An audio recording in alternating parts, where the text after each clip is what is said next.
Octobre rose, c'est le mois de sensibilisation à la lutte contre le cancer du sein. Il est important de rappeler la sensibilisation afin de sauver beaucoup de vies. Nous allons entendre ensemble des témoignages touchants et poignants. C'est le thème de la semaine à Queer et du cœur. C'est tout de suite.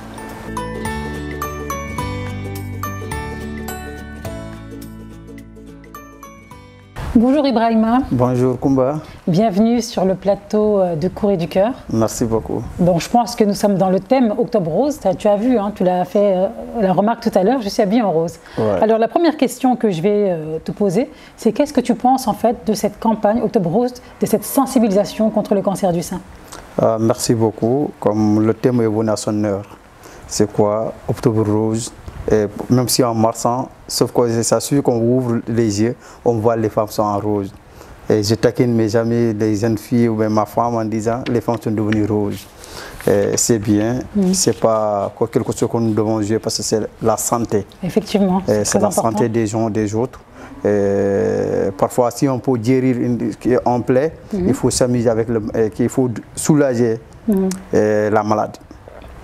Donc, de ce fait, Octobre rose, c'est bien parce qu'il y a des publicités partout. Mais moi, ce que je propose donner pour ces publicités-là, c'est les gens qui ont accès à certaines choses, comme des panneaux publicitaires partout. Mais les gens qui se trouvent au fin fond du Sénégal, est-ce qu'ils peuvent avoir accès à ces publicités-là? Ça aussi, ça pose souvent. Parce qu'on voit que c'est les femmes qui ont ces cancers de sein. Et il n'y a pas de limite. Ça, on ne se dit pas ça, doit s'arrêter dans des villes, ou bien, bon, mais ça peut aller jusqu'au fin fond du Sénégal, au fin fond du pays, du monde. Donc il faut penser à ces gens-là, nos mamans qui sont dans les rivières, ils n'ont pas cette information, ils n'ont pas cette sens de tomber sur ces sensibilisations. Il faut qu'on pense à eux. Donc tu penses que la sensibilisation, elle est bien faite, on va dire, à Dakar. À Dakar. Mais maintenant, Thiès ou plus loin, Matam, tu penses que c'est pas fait, par exemple? Non, c'est fait, mais la cible concernée n'est pas touchée, c'est moi, ce que je constate. Moi, je suis du département de Bounkiling, par exemple. Et là-bas, tu ne vois pas Je ne vois pas ça. D'accord, très bien. Est-ce que vous voyez? Et donc, dans cette population, si je pars à Sédhiou ville, je sens ça. Mais je pars dans ton village? Dans mon village, non, je ne le sens pas. Et alors que nos mamans souffrent de ça. Partout. C'est le monde paysan qui souffre beaucoup. Oui, oui. Si elles ne sont pas informées, là, ça va, le message ne passe pas. Donc en fait, la communication, malheureusement, et ces campagnes publicitaires-là ne viennent pas jusqu'au village, c'est ce que tu veux dire. Jusqu'au village, donc là, peut-être que c'est un problème de moyens, un problème de fonds. Hein, exactement. Parce que je me dis, c'est une association qui sensibilise justement à la lutte contre le cancer du sein. Peut-être que cette association-là n'a pas forcément les fonds pour faire le tour du Sénégal, en réalité. Ouais. Je ne sais pas. Mais bon, d'une part, j'ai vu pas mal de dames, comme il y avait, comment ils se sont nommés, bon, je l'ai vu suivi au niveau des réseaux sociaux, ils décédaient. C'est des Amazones, je ne sais pas de qui. Oui, effectivement, bah justement, on en parle même tout à l'heure de cette association. Nous allons donner 10 associations au Sénégal qui travaillent justement contre la lutte du cancer du sein. Et parmi ces 10 associations qu'on va vous donner tout à l'heure, il y a justement celle qu'on nomme les Amazones. Voilà. Alors l'association Les Amazones, ce sont des femmes qui ont guéri du cancer du sein. Voilà. D'où l'intitulé Les Amazones. Donc elles ont combattu la maladie et elles sont vivantes aujourd'hui, alhamdoulilah, grâce à Dieu. Et donc on les appelle les Amazones. Donc elles font la prévention, la sensibilisation et aussi, j'ai vu le côté aussi psychologie de cette association, donc l'après-maladie. Ce qui est très important, on va en parler aussi tout à l'heure, de la santé mentale qui est très importante, même en dehors du cancer du sein. Voilà. Donc, lorsque j'ai vu ça, ça m'a beaucoup touché au cœur, du fait qu'ils ont créé cette association-là, aller descendre dans la rue, aller voir les parents, venir en aide. C'est bien. Et partout au village aussi, ils devaient s'organiser. Comme c'est souvent le soutien, aider nos mamans. Et les faire comprendre. Il y a des causes qui donnent ça, des cancers du sang, il y a ça, ça. Il faut comprendre. Effectivement. Mais... On va aussi donner des petits conseils tout à l'heure, 10 conseils de prévention. Ah d'accord, voilà. Comme il y a ça, il n'y a pas de souci. Alors est-ce que tu penses que, là, finalement tu as même répondu à la deuxième question, est-ce que tu penses que la manière dont on travaille la sensibilisation, elle est efficace pendant le mois d'octobre? Tu as répondu, tu as dit non, pas forcément, parce que justement, dans les villages, on n'entend pas forcément parler de cette prévention-là. Et c'est un peu dommage parce que nous avons plusieurs télévisions sénégalaises et malheureusement, c'est vrai qu'on ne voit pas trop de prévention. Et moi, ce que je déplore en fait dans cette campagne qu'on dit Octobre Rose, c'est que le cancer du sein, il est là tout au long de l'année en fait, en réalité. Et donc moi, c'est ce que je trouve qu'il y a un petit goût amer dans cette prévention Octobre Rose. Donc ça veut dire qu'il y a une grande campagne au niveau de toutes les associations, comme l'ISCA d'ailleurs, que nous sommes partis donc à la rencontre de l'ISCA pour faire un reportage et des interviews. Donc le réalisateur Matar Diarra, qu'on remercie, et reporter qui est parti sur le terrain les interviewer. Ben, en fait, je trouve que c'est dommage. Quand je regarde les reportages, quand je vois l'impact qu'il y a en fait pendant le mois d'octobre, pourquoi ne pas le faire les 12 mois de l'année, les 360 jours? Donc je trouve un peu ça dommage. Qu'est-ce que tu en penses? Voilà, comme je l'ai dit tout à l'heure en vous taquinant, en vous disant, les dames, vous n'avez que 2 mois dans les 12 mois. Alors que si on parle des choses sérieuses, ça doit prendre dans toute l'année, dans les 12 mois. Parce que la santé, c'est avant tout d'abord. Si on a la santé, on a tout. On a la santé. Dieu nous donne longue vie. On a tout. Le reste, ça peut venir. Mais si on n'a pas la santé, rien ne peut bouger. Et surtout, on parle de la santé de qui? C'est des gens qui fondent le monde. C'est nos mamans. C'est vous. C'est les mamans qui portent l'enfant, on est d'accord. Et aujourd'hui, si la maman elle a la santé, elle peut résister. Et la famille peut bouger. Mais si la maman n'a pas la santé, mais quels que soient les moyens à bord de l'homme, ça peut avoir des réflexes sur les enfants. Très bien. Alors tu as parlé justement un peu des lacunes en réalité, de la prévention, que ça n'atteint pas forcément les villages. Alors quels sont les avantages et les limites de cette campagne pour toi? Les avantages, c'est parce que non seulement dans ce mois-là, tout le monde peut sentir qu'on est dans le mois d'octobre. C'est quoi le mois d'octobre? Ça symbolise quoi? Octobre Rose, c'est une campagne mondiale qui est là pour lutter contre le cancer du sein. Et là, c'est bien. Deuxièmement, partout, si on part, on voit les femmes habillées en rose. Porter le ruban rose. Le ruban rose, ou bien des robes roses. Ça nous renvoie, c'est comme souvent, moi j'aime taquiner, moi, voilà, dire voilà, comme j'aime la poésie, c'est des fleurs, c'est des fleurs quoi, ces fleurs roses qui sont synonymes de quoi? Je ne sais pas si c'est l'amour ou si c'est la santé, je ne sais pas. Parfois je taquine les gens, dire pourquoi vous avez choisi la couleur rose?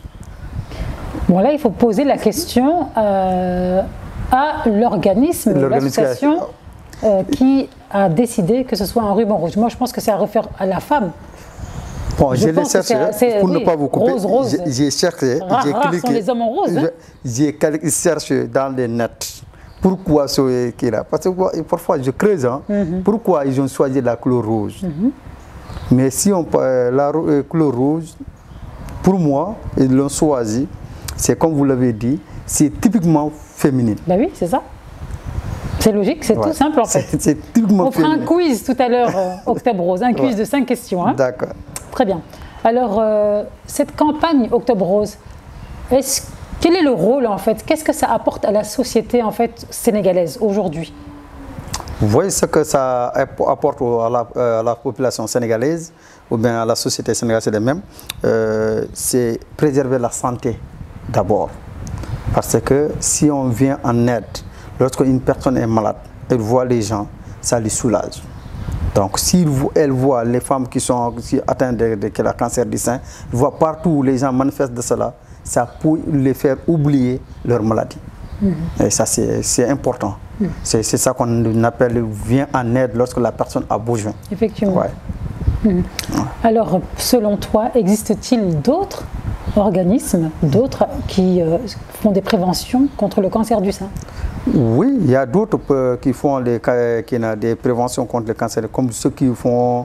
comme les Amazones que tu as citées. Les Amazones que je viens de citer. Il y a d'autres, je vois d'autres gens comme il y avait un homme politique là qui vient d'organiser. Il fait je ne sais pas comment je vais l'intituler. Ce qu'il a dit, c'est parce que c'est en Wolof. Il a organisé des dons, des consultations gratuites pour le cancer du sein.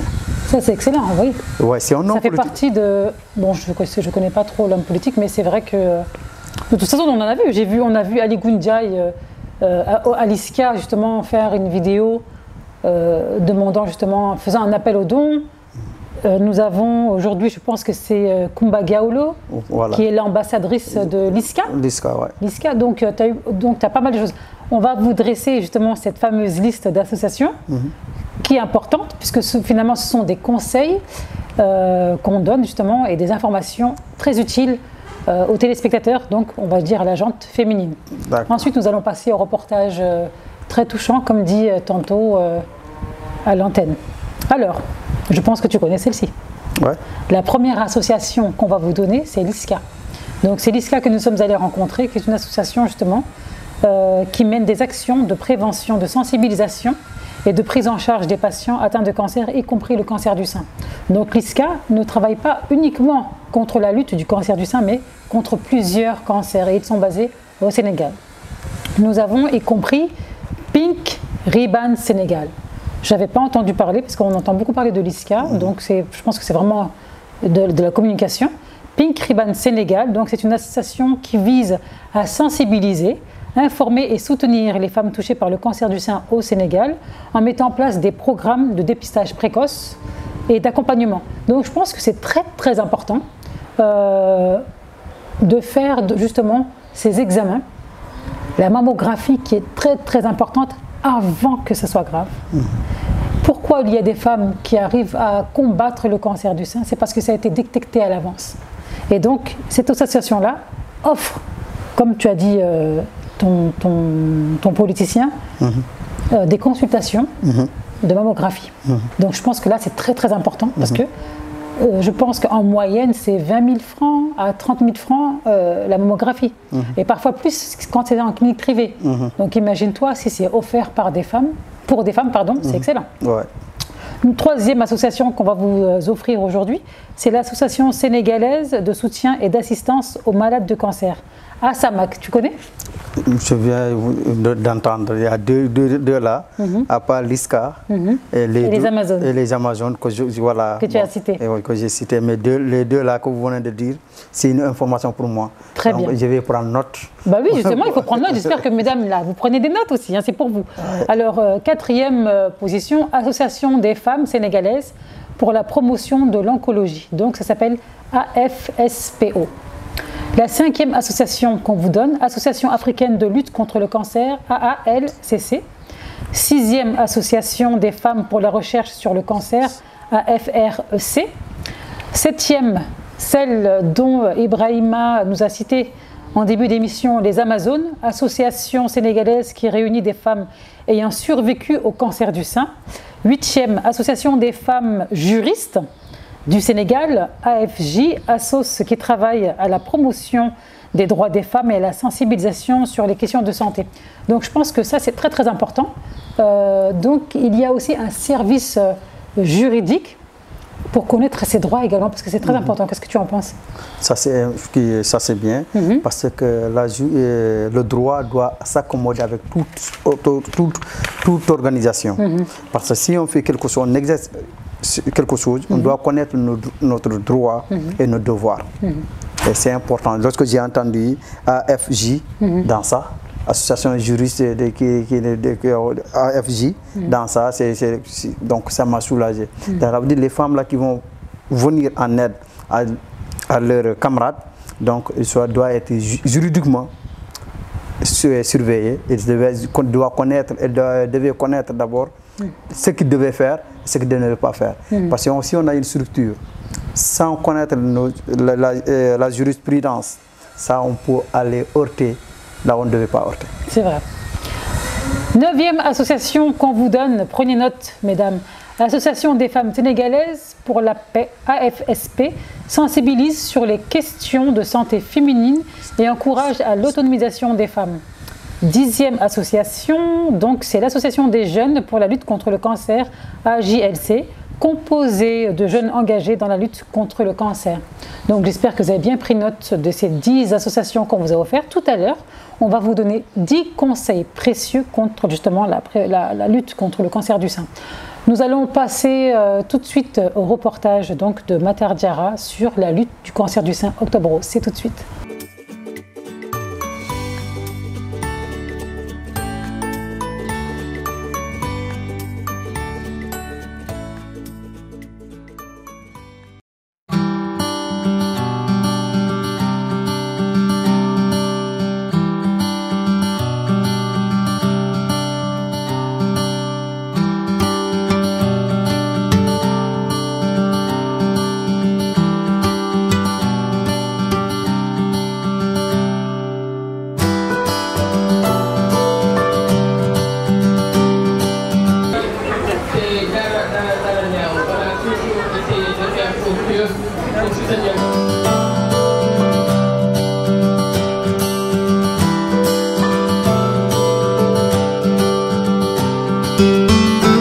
Alors la LISCA, c'est la Ligue sénégalaise de lutte contre le cancer du sein, contre le cancer.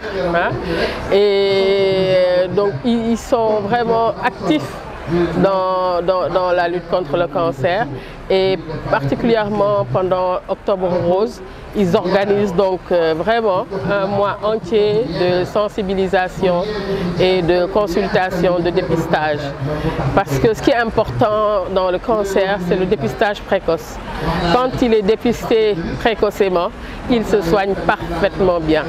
Et c'est important. Et la sensibilisation, ce qu'elle a d'intéressant, c'est qu'elle tombe les tabous. Parce que nous savons que dans nos cultures, il y a beaucoup de tabous autour du cancer. Et c'est une maladie qui n'est pas connue. Et puisqu'elle n'est pas connue, en général, on trouve toujours des explications souvent mystiques ou même des superstitions pour expliquer ces genres de maladies-là. Et donc le fait de pouvoir faire cette sensibilisation, ça casse le mythe et les gens comprennent que c'est une maladie comme une autre et qu'il faut pouvoir la dépister tôt pour bien la soigner. Donc la LISCA fait un travail très important dans les communautés et c'est la raison pour laquelle Expresso Sénégal a choisi d'accompagner la LISCA dans cette campagne de sensibilisation et de dépistage et aider les femmes et les jeunes et les moins jeunes de pouvoir accéder d'abord à la consultation. Donc si dépistage il y a, qu'on puisse les soigner également, les aider à se soigner, parce que rien ne sert de diagnostiquer une personne et de la laisser livrer à elle-même, avec des difficultés pour se faire soigner. Donc nous aidons également dans les soins.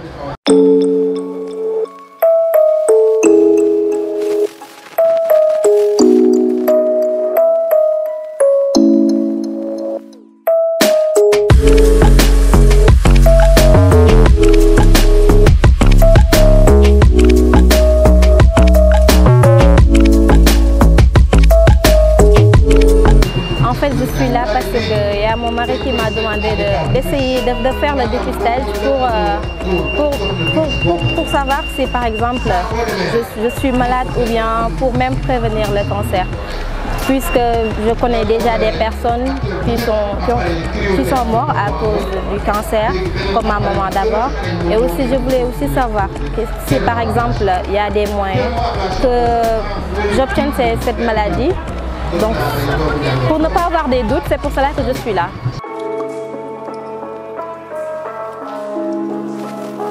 Je dis à toutes les femmes de venir faire le dépistage et ne pas avoir peur aussi des résultats. Parce que parfois, on a peur de faire le dépistage et qu'on dit que vous avez le cancer ou bien quelque chose. Donc, mais mieux vaut prévenir que guérir. Il faut venir tôt, savoir si par exemple tu as le cancer, qu'on te soigne rapidement avant que ça dépasse les limites. Si tu ne l'as pas, tu peux savoir par exemple quelles précautions on doit prendre pour éviter d'avoir le cancer. Et selon moi, je pense que chaque femme doit faire le dépistage chaque année ou bien même chaque 2 ans pour savoir ce qui se passe parce qu'on ne sait jamais, ça peut venir à tout moment et mieux vaut prévenir que guérir quand même. Donc il n'y a pas de problème et donc je dis à toute femme de venir faire le dépistage parce que c'est pas facile si tu as le cancer qui est à stade terminal, c'est pas facile de se soigner. Donc mieux vaut venir tôt, se soigner si par exemple si on a le cancer, si tu ne l'as pas, de se prévenir. Donc c'est pour cela que je demande à toute femme de venir faire le dépistage quand même. Je vous dis d'un point de vue vraiment personnel, je suis particulièrement sensible et engagée dans cela parce que depuis ces années-là, peut-être au début on n'en avait pas une bonne notion parce que c'était assez lointain, mais depuis ces années on a eu à avoir des cas dans nos propres familles. Moi, j'ai perdu ma mère qui a eu un cancer et ça te sensibilise davantage à vraiment aider, s'aider soi-même. Parce que je vous avoue que moi-même, j'ai été me faire consulter tout de suite. Et quand je suis pressée de voir Octobre Rose arriver, parce que c'est une occasion également pour aller se faire consulter. Et j'appelle toutes les personnes qui me sont chères, je leur dis de venir se faire consulter. Donc c'est vraiment une œuvre je ne peux même pas le qualifier tellement c'est noble. Tellement c'est noble. Donc nous n'avons vraiment pas les mots pour remercier la LISCA de cette initiative. C'est une belle initiative qu'il faut encourager. L'État l'encourage, mais les privés également. Et Expresso Sénégal ne veut être toujours au devant avec la LISCA pour l'aider à aller de l'avant dans cette lutte-là.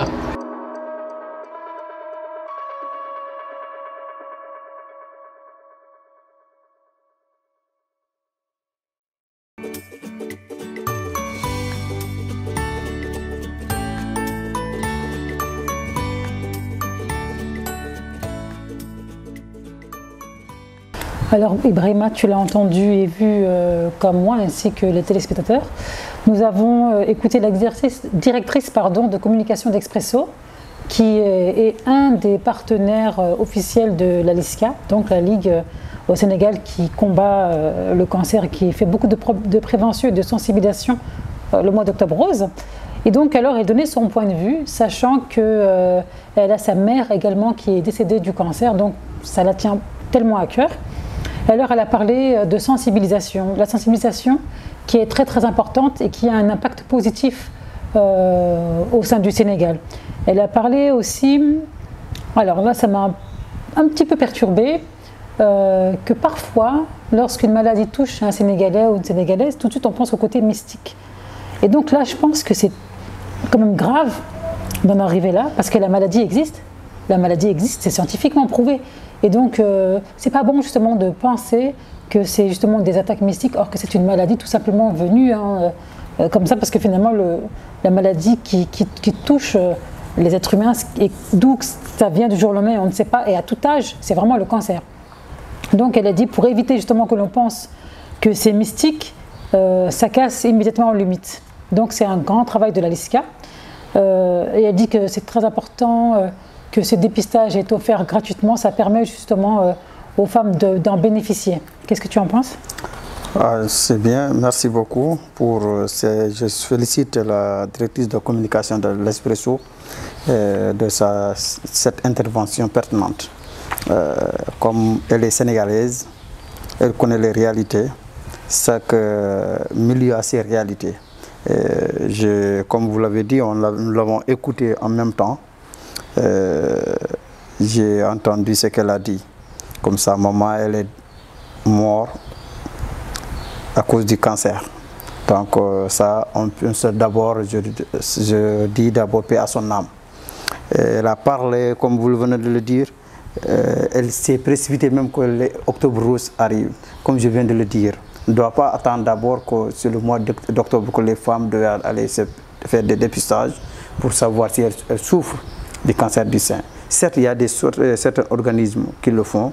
Ce qui est bon, je ne sais pas, j'ai entendu une partie en disant, comme c'est depuis l'ISCA qui organise, peut-être c'est gratuit pour les femmes. Bon, comme vous l'avez dit dans vos propos auparavant, en disant que si ça peut aller jusqu'à 20 000 francs, mais pour toute structure possible. Parfois plus. Parfois plus, voilà. Donc c'est pour cela que les femmes s'attendaient jusqu'au mois d'octobre pour aller en masse, pour aller faire leur dépistage.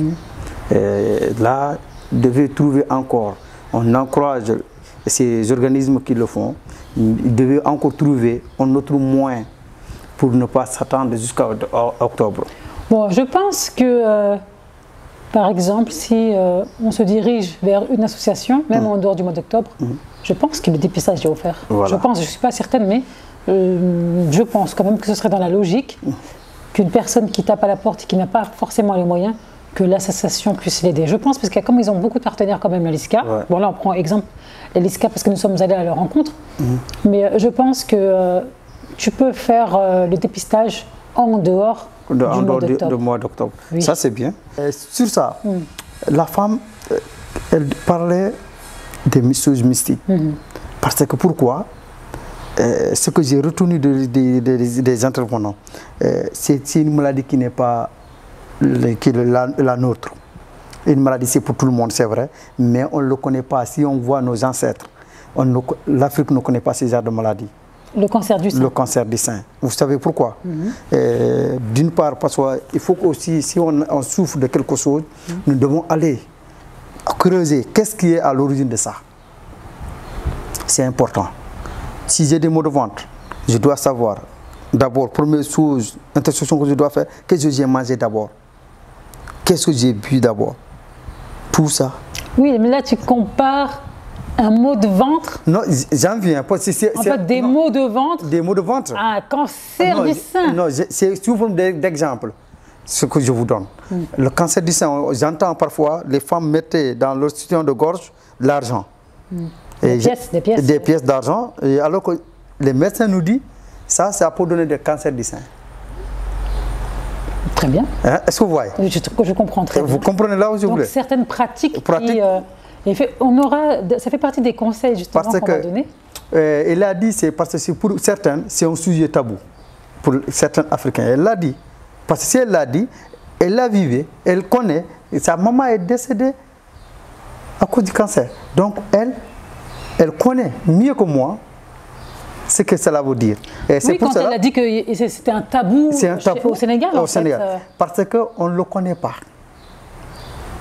C'est pour cela que les gens mettaient des millions pour ces campagnes de publicité, pour que les femmes puissent savoir qu'il y a une maladie qui est là, qui n'est pas du mystique, c'est une réalité. Vous voyez? Parce que comme tantôt je parlais des villages reculés. Pourquoi l'importance d'aller envers ces gens-là? Aujourd'hui, nos mamans qui se trouvent dans des villages, demain, c'est ceux qui deviendraient des citadines. Parce qu'aujourd'hui, moi, je suis né du village, grandi là-bas. Je suis venu aujourd'hui à Dakar. Ma femme est là, ma famille est là. Est-ce que si elles n'ont pas été préparées à ça, qu'est-ce que ça va les donner? Il faut qu'on les sensibilise, on les fait comprendre. Parce que nos réalités ne sont pas les mêmes. Si c'est en Casamance, il y a certaines maladies, au lieu d'aller à la pharmacie, je dois t'indiquer directement aller chercher des feuilles. Des feuilles pour que des médicaments naturels. Des plantes. Des plantes, voilà. Mais c'est pour ça qu'elle disait que, parce que il y a ces sujets tabous, les gens ne le connaissent pas. Donc il va devoir encore continuer davantage de sensibiliser, comme l'ISCA est en train de faire. Et d'autres organismes sont en train de faire. Et là où ça vous touche, parce que beaucoup de gens, ce que la personne ne connaît pas, ça ne mépris. Ce que je ne connais pas. Donc ça, je peux donner toute étiquette avant de le connaître. C'est pour ça qu'on pense qu'il faut éviter la précipitation et la prévention dans chaque chose avant de la trouver comme telle. Donc on ne doit pas se presser. La médecine est venue à son heure aujourd'hui. On est dans le 21e siècle, bientôt dans le 21e siècle. On va rencontrer pas mal de maladies. C'est Dieu qui nous a dit parler de ça. Donc, pour ça, et chaque société a ses réalités.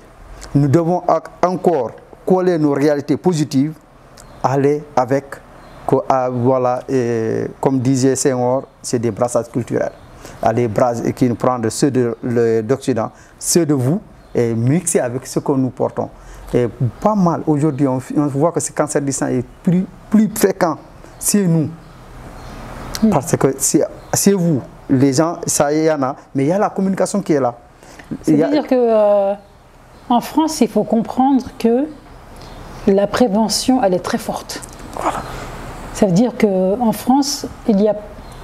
J'aurais pu citer aussi 10 associations en France, si vous voulez d'ailleurs, tout à l'heure on va vous citer 10 associations en France, parce qu'on a cité 10 associations au Sénégal. Et donc, il faut savoir que là-bas, les campagnes publicitaires n'y vont pas de main morte. Ça veut dire que tu le vois partout, des panneaux publicitaires à l'extérieur, comme à ton écran chez toi. Et ce qui facilite. Et c'est vrai que c'est avancé, ça veut dire qu'on comprend la maladie. Et là-bas, ce n'est pas du tout un tabou, on comprend la maladie. Et on va dire que la moyenne, à force de voir des spots publicitaires, à force de voir cette prévention, ils vont faire des mammographies. Finalement, même, on rentre dans la parano. Dès qu'on a une petite douleur, on fonce chez un spécialiste pour faire une mammographie. C'est parce que la prévention, elle a bien été faite, même un peu trop faite, parce qu'on va toujours avoir peur finalement. Mais c'est vrai que sur ce côté, ici au Sénégal, où on dit non, bah, elle est tombée malade, elle est morte parce qu'on l'a maraboutée, etc. C'est un peu dommage, parce que s'il n'y avait pas ce côté trop fort prononcé, mystique, ça aurait pu soigner beaucoup de femmes. Et beaucoup de femmes allaient être vivantes. Tu as parlé de plantes également. Oui, moi j'y crois aux plantes, parce que de toute façon les médicaments sont faits à base de plantes. Mais, c'est-à-dire que, attention, il faut faire attention avec les plantes. Des plantes ne peuvent pas guérir un cancer. Il y a des cancers qui sont tellement avancés, à des stades différents, qu'il faut aller faire la chimiothérapie et la radiothérapie.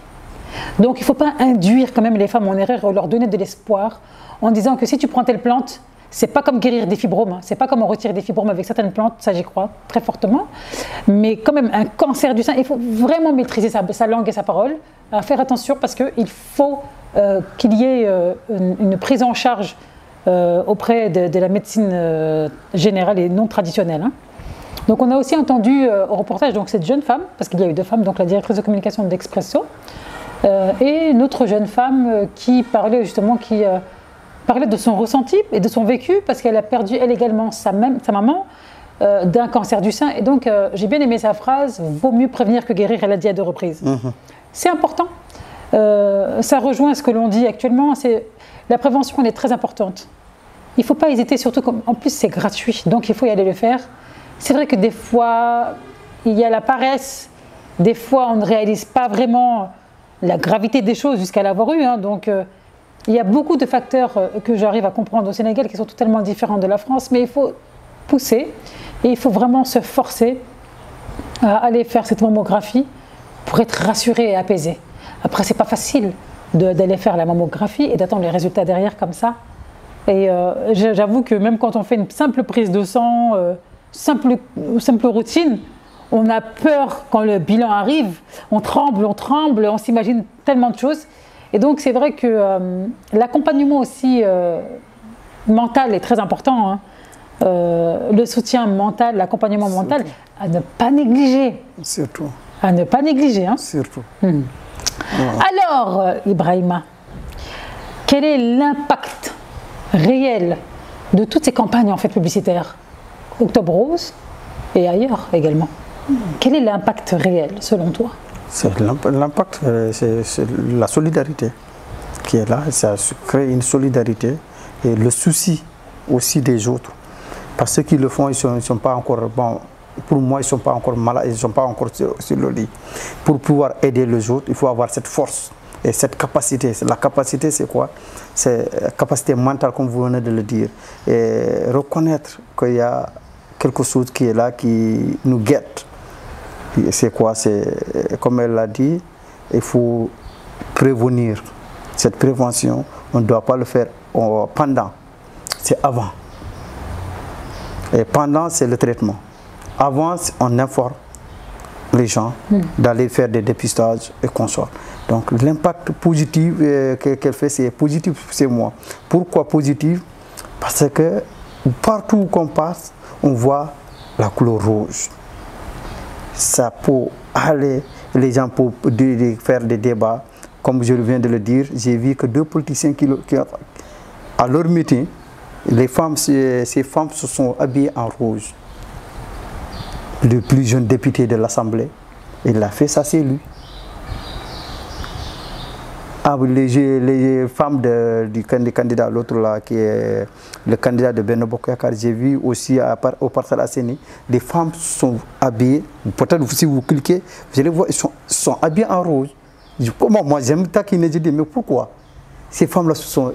Moi, j'ai déjà 5 femmes. J'ai taquiné un ami, j'ai déjà 5 femmes. Pourquoi elles se sont habillées en tout belle comme ça là? Elle me dit, non, non, vous avez oublié ce mois-là. On est dans le mois d'octobre rouge. Et là, ça m'a fait rappeler. Et puis, comme le cancer, comme vous le venez de le dire, ça existe.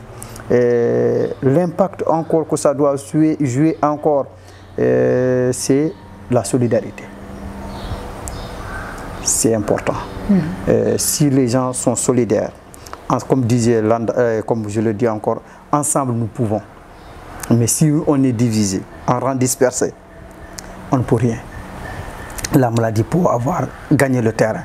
Et donc là, je vois ces organisations, ces organismes qui sont là. Donc ça, il faut qu'on les encourage aussi. Il faut qu'on les encourage et on les félicite. Et les privés qui les accompagnent. Et comme vous aussi. Les encourager, comment? Parfois, comme j'ai vu la directrice, non. Là, c'est la directrice de communication d'Expresso, donc forcément, ils ont dû mettre de l'argent. Parce que j'ai vu leur casquette, il a eu le ruban rouge sur leur casquette. Cela veut dire qu'ils ont mis quelque chose. C'est assez bien. C'est leur contribution. C'est leur contribution. Et c'est bien. L'autre société, c'est elle qui l'a dit. L'État aussi nous donne des appuis. Et les sociétés privées appuient. Elle ne va pas dire Expresso appuie. Mais nous, on a notre tête, on a notre yeux. On peut dire Expresso appuie. Comme d'autres sociétés appuient. Donc, ça, c'est bien. C'est ça qu'on appelle l'impact social. C'est la solidarité. Et s'ils sont solidaires, ils peuvent faire mieux. Ce que moi, je vois dans ce que ça peut donner comme impact positif.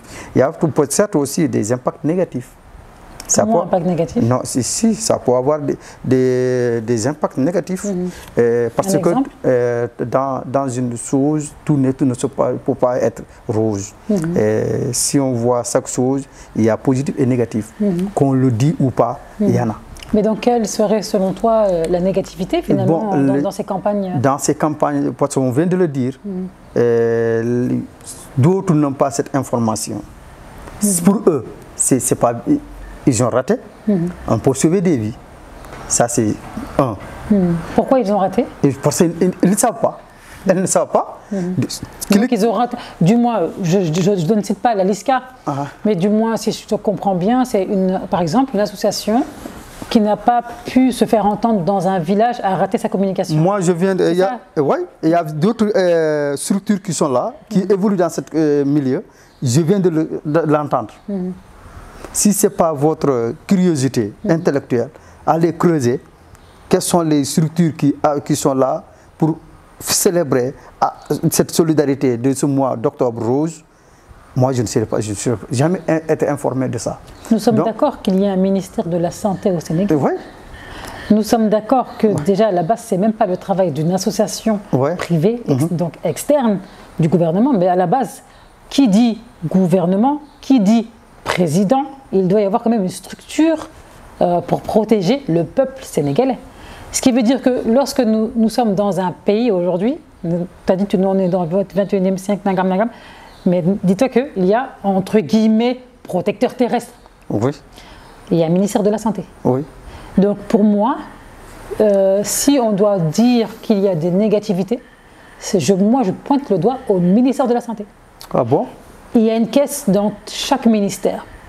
Il y a un fonds financier dans chaque ministère. Alors, si ces associations n'ont pas forcément les moyens pour se faire entendre dans les villages, pourquoi donc ce ministère-là de la Santé ne va pas prendre dans ces caisses pour faciliter les associations à se faire entendre dans les villages. Ben, pour moi, c'est une solution.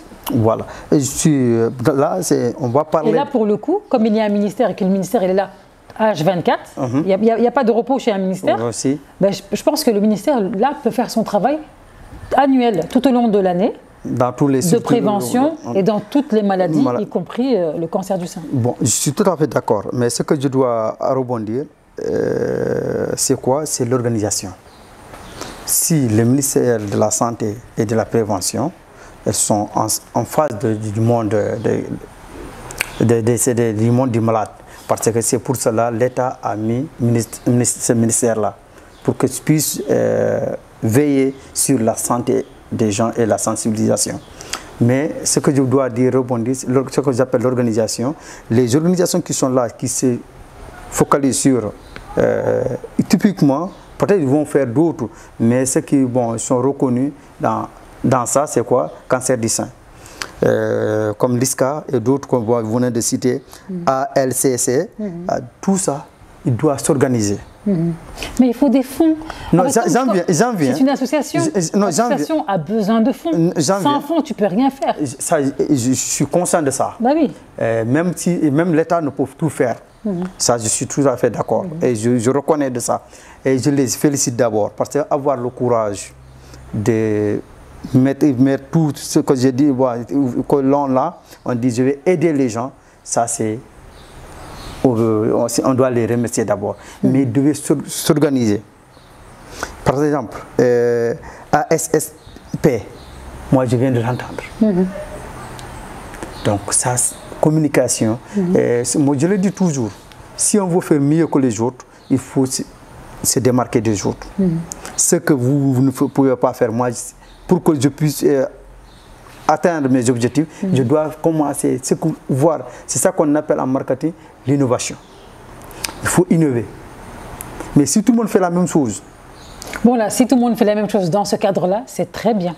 Parce que c'est de la prévention. C'est la prévention. Là, pour le coup, c'est intéressant que tout le monde fasse la même chose. Parce que si tout le monde faisait la même chose, on allait le voir partout. Partout. Effectivement. Mais voilà. Donc, encore, tout le monde, savoir tous ces... Ça va impacter positivement dans tout l'étendue du territoire. L'État aussi, j'en viens pour le ministère de la Santé. Peut-être ils le fassent au niveau des structures, des postes de santé, des cases de santé, des structures de santé. Mais on ne le voit pas. Bon, je dis peut-être. Pour ne pas dire ils ne le font pas, ils ne le font pas. Peut-être. Peut-être. Là, c'est nuancé. Donc, mais bon, parfois je vois ce que les privés encore, les gens qui ont tout... J'ai vu un jeune là qui était en Amérique, c'est un basketteur. Il est là aujourd'hui. Il ne fait pas la politique, ce monsieur-là. Il est proche de ma maman. Mais il s'évolue dans ça. Il vient, parce que moi-même, il m'a proposé de ça. Il m'a dit, Ibrahim, ça suffit que si vous avez 1 million, seulement pour moi, je ne peux pas payer les médecins à ta place. Oui. Mais tout ce qui est de médicaments, tout ce qui est de lunettes, toutes les femmes qui souffrent de cancer, je vais amener tout ça. Mais les médecins, franchement, tu es mon frère, je ne peux pas. Et s'il y a ça, nombreuses, aujourd'hui, l'information va passer. Bon, est-ce que tu ne te dis pas déjà, bon, même si c'est vrai que c'est un peu dommage que ça n'aille pas jusque dans les villages, mais je trouve que par exemple, si la LESCA est basée ici au sein de Dakar, bah, j'avoue que pourquoi vouloir travailler dans une autre ville ou dans un autre village à 300, 400, 500 km, alors que déjà, il faut travailler sur sa base actuelle. Donc pour moi, c'est quand même une logique que la sensibilisation soit faite à l'endroit où l'on est. Voilà. Maintenant, avec les moyens, avec les moyens, petit à petit, ça part, ça bouge. On entend un peu parler de l'association un peu partout. Mais je trouve que c'est juste une question de moyens. Donc, c'est comme une entreprise. Si tu crées une entreprise aujourd'hui, bien sûr que si tu veux qu'elle se développe, tu aimerais aussi après mettre une succursale à Thiès, une succursale à Saint-Louis, mais tout ça c'est de l'argent. En fait, tout tourne autour de l'argent. C'est tout. Si j'étais Koumba Thioubou Diarra, ministre de la Santé, j'allais d'abord financer les associations déclarées. Parce que c'est bien beau, il y en a beaucoup qui se déclarent, ce ne sont pas des associations.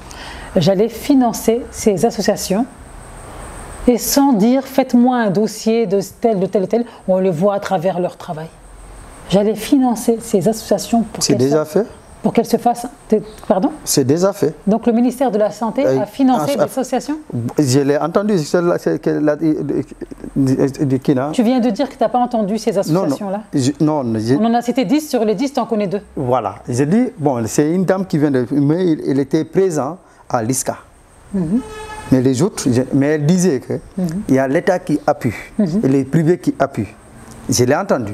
Mais pas toutes les associations. Voilà, je ne sais pas. Moi, je parle de... Je parle pas de la LISCA. Ah, d'accord, vous parlez de tous les... D'accord, la LISCA est là. Nous sommes allés à la rencontre de la LISCA, c'est vrai.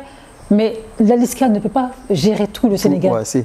Toutes les femmes du Sénégal. On est d'accord. Ouais. Ça veut dire que si le ministère de la Santé finançait ces associations-là, je pense qu'on va entendre parler justement de ce fameux cancer du sein qui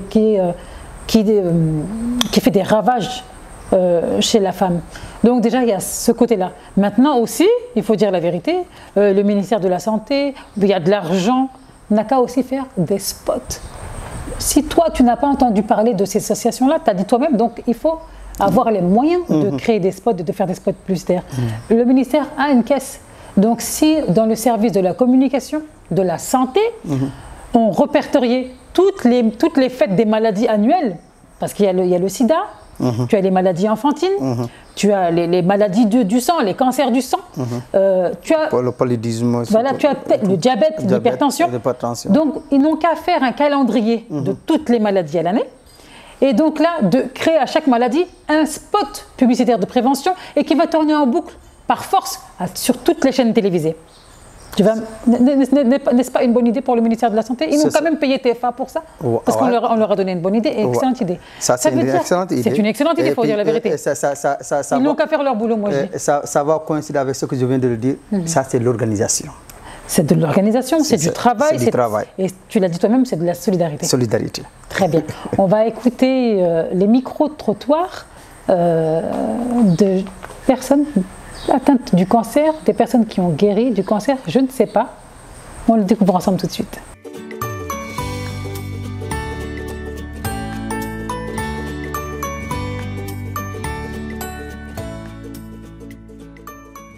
On est en octobre. Octobre, on dit octobre rose, à cause du cancer du sein.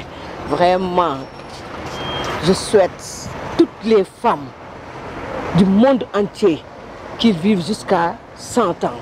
Mais prévenir que guérir. Jeunes filles, allez chercher vos gynécologues, vos médecins, allez vous palper.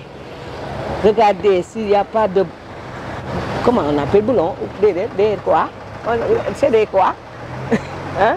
Des boules pour voir s'il y a quelque chose qui n'y en a pas. Donc, toute femme, toute fille, allez voir vos médecins. On est en octobre, et octobre c'est l'octobre rose, et on ne veut plus maintenant de cancer du sein. Prévenir, que guérir. Sama moroom yi jigéen ñoo xamante ne elles sont atteintes de cancer li ma leen di conseiller mooy nañu dem ci hôpitaux yi dem faju ji waaw ñoo xamante ne tamit amaguñu ci bi feebar bi nañu dem fagaru et puis encore de temps en temps nañuy laal seen ween yi pour xam ndax am nañu boule wala amuñu ko. En premier lieu, il faut faire le dépistage. Le dépistage qui est volontaire. Il faut aller vers son médecin. On n'a pas mal, mais on veut savoir quand même sa situation. Il ne faut pas attendre que l'on ait mal pour aller. Parce que le cancer, c'est un tir silencieux. C'est pourquoi moi-même, j'ai tenu à faire le dépistage. C'est pour savoir ma situation. Comment est-ce que je me porte. Et heureusement, j'ai été satisfaite. Il n'y a pas de problème, d'après le résultat. Donc j'exhorte les jeunes filles, les toutes petites, et les femmes en activité génitale. Par exemple, les femmes qui sont en âge de procréer, de faire leur dépistage. C'est avec seulement le dépistage vraiment qu'on peut aider à éradiquer cette maladie. Parce que si on vient très tôt, on a des chances encore de guérir. Alors, une solution, je pense qu'il faut plus de la prévention, c'est-à-dire que les femmes essayent d'aller dépister à temps. Déjà pour pouvoir être traitées de façon plus simple, parce que quand la maladie elle prend de l'ampleur, c'est beaucoup plus difficile à traiter, etc. Donc je pense qu'il faudrait de la prévention, c'est-à-dire aller consulter régulièrement pour voir si on a ou pas attrapé le cancer. Voilà. Après, il faudrait également qu'il y ait, pour moi, il n'y a pas mille solutions. La solution, c'est que l'État propose des solutions justement à toutes ces femmes-là qui sont atteintes du cancer du sein et qui n'ont nulle part où aller, qui n'ont pas les moyens de pouvoir se prendre en charge.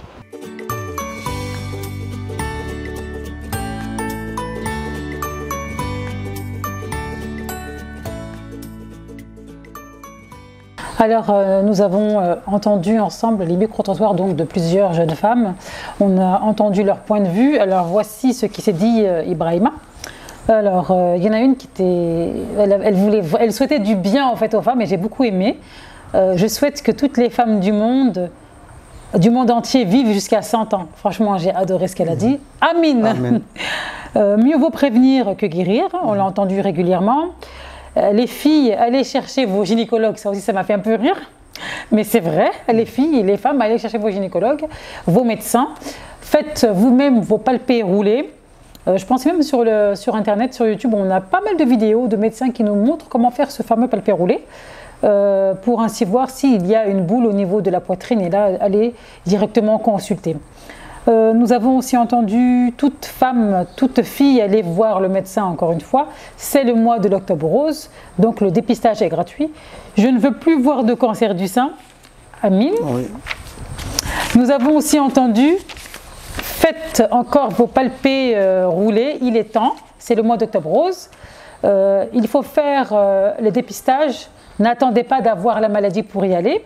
N'attendez pas d'avoir mal pour y aller, ça aussi c'est vrai, c'est une vérité.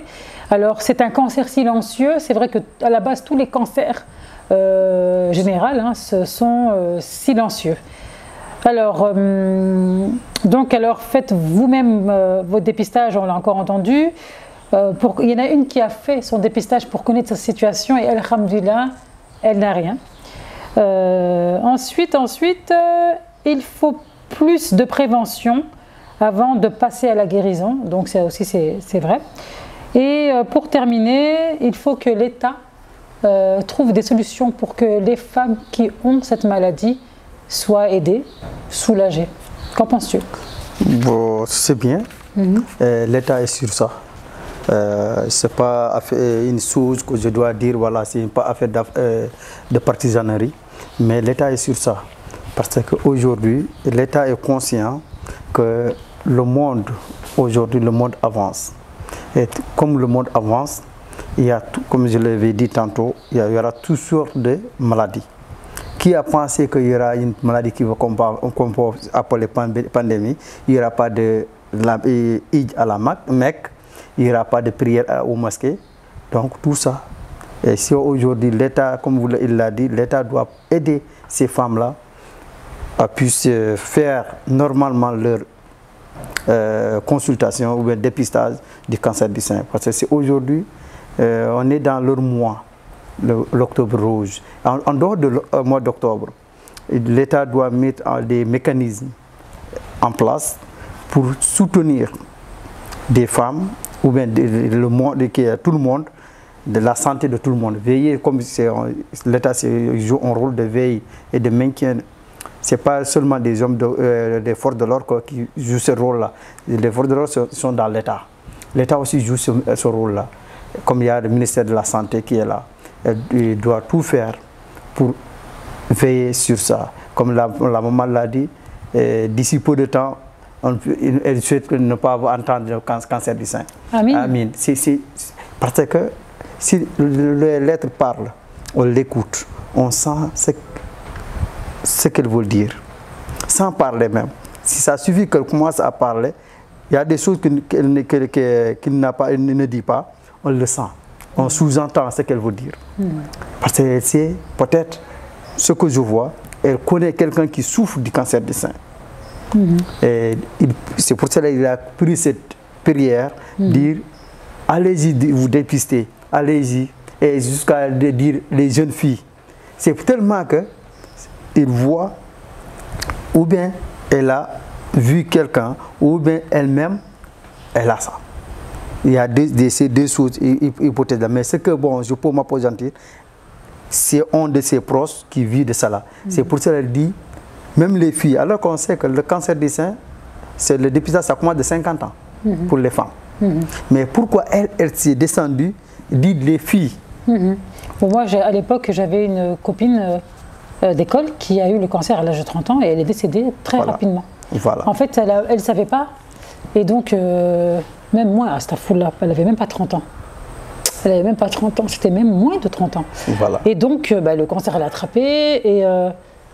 Et en fait, elle a eu une douleur. Elle était en train de travailler et elle a eu une douleur comme ça, directement à la poitrine.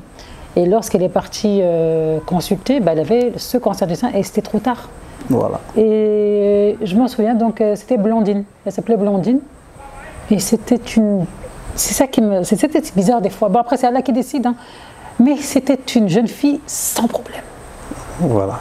Tellement douce, tellement gentille et tellement rigolote. Tellement serviable. Ouh là là, vraiment Blandine, c'était une femme extraordinaire. Et elle était tellement jeune. Elle est partie. Pour le coup, ça nous a... Nous, ses copines autour, ça nous a choqués. Ça nous a, franchement, c'est un grave traumatisme parce que je me suis dit, waouh, ça peut toucher tout le monde. En réalité, moi, c'est là que j'ai pris conscience que ça peut toucher n'importe qui, tout le monde à n'importe quel âge. Voilà. Mais maintenant, la moyenne, en fait, c'est après. C'est après 50 ans. Donc, mais maintenant, avec, tu sais, le cancer, ça touche tout le monde. Donc, en réalité, quand tu réfléchis, tu t'assois, il n'y a même plus de moyenne. Le cancer touche tout le monde, il n'y a plus de moyenne. Personne n'est à l'abri du cancer. Donc, ça va tomber juste à cette hypothèse que je viens de déchiffrer, que la maman nous a donnée. Donc, vous avez vu de cela, vécu de ça, vu de ça, vous n'avez pas vécu, mais vous avez vu. Un de vos frères et sœurs, ou un de vos amis, du moins, qui est à moins de 30 ans. Donc, peut-être elle aussi, dans mes analyses. Donc, ça m'a donné raison. Peut-être elle aussi, elle vivait de ça, elle a vu... C'est possible, c'est possible. Après, bon, ce que je dis aussi, n'attendons pas... C'est vrai que on pense toujours qu'on ne sera pas touché. On pense toujours que ça va être les autres, les familles des autres, pas notre famille. Parce qu'on a toujours cet espoir-là, justement, que notre famille reste toujours en bonne santé. C'est normal. Et c'est tout à fait légitime. Mais c'est vrai que parfois, on attend d'être touché pour en parler ou de faire une prévention. Alors que toutes ces choses-là, je pense qu'il faut faire la prévention tout au long de l'année. Surtout. Ne pas attendre que ça nous touche. Surtout. Je pense. C'est mon opinion. Donc là, si je comprends, ce que nous devons faire d'abord est tous les 2 mois ou tous les 3 mois. De faire quelque chose. Faire quelque chose. C'est vrai. Et c'est pas seulement le cancer, mais l'être humain doit toujours veiller sur sa santé. Parce qu'elle est primordiale. La santé. C'est clair et net. Elle est primordiale. Santé physique et santé mentale. Parce que si on a la santé physique, pour restaurer notre santé mentale, c'est vite fait. Vous savez pourquoi? La santé mentale, ça suffit que vous avez la santé physique. La santé mentale, c'est impeccable. Inversement aussi. La santé mentale va bien, le corps ira bien. Voilà. Attention. Parce qu'un des conseils justement de prévention contre le cancer, c'est le stress. Voilà. Le stress, c'est un des facteurs justement de la cause des cancers, le stress. Voilà. Donc, cela veut dire, si ce que je viens de dire, c'est voilà, vous me renforcez. Alors, tout à l'heure, tu as parlé justement que le ministère devait encourager et beaucoup plus s'impliquer. Alors, parlons de la couverture maladie au Sénégal. Comment ça se passe en fait, la couverture maladie? Universelle. Est-ce que ça n'englobe pas justement cette prise en charge, dépistage du cancer ou bien? Bon, comme on parlait de maladie, on n'a pas donné l'étiquette telle maladie. On dit, je fais comprendre, de couverture de maladie universelle. C'est ça qu'on l'a dit. Et donc là, l'État, c'est pour rebondir, dire que l'État est toujours là pour la population. Mais est-ce qu'il existe en fait dans cette couverture maladie universelle au Sénégal, justement un fonds qui subventionnerait... Qui est dédié pour le cancer du sein. Pour le dépistage. Pour le dépistage. Bon, forcément. Forcément, il y aura un fonds qui est dédié. Parce que l'État, c'est vous et moi. Pourquoi? C'est des gens qui sont là. Et pour beaucoup de gens font cet amalgame-là pour moi.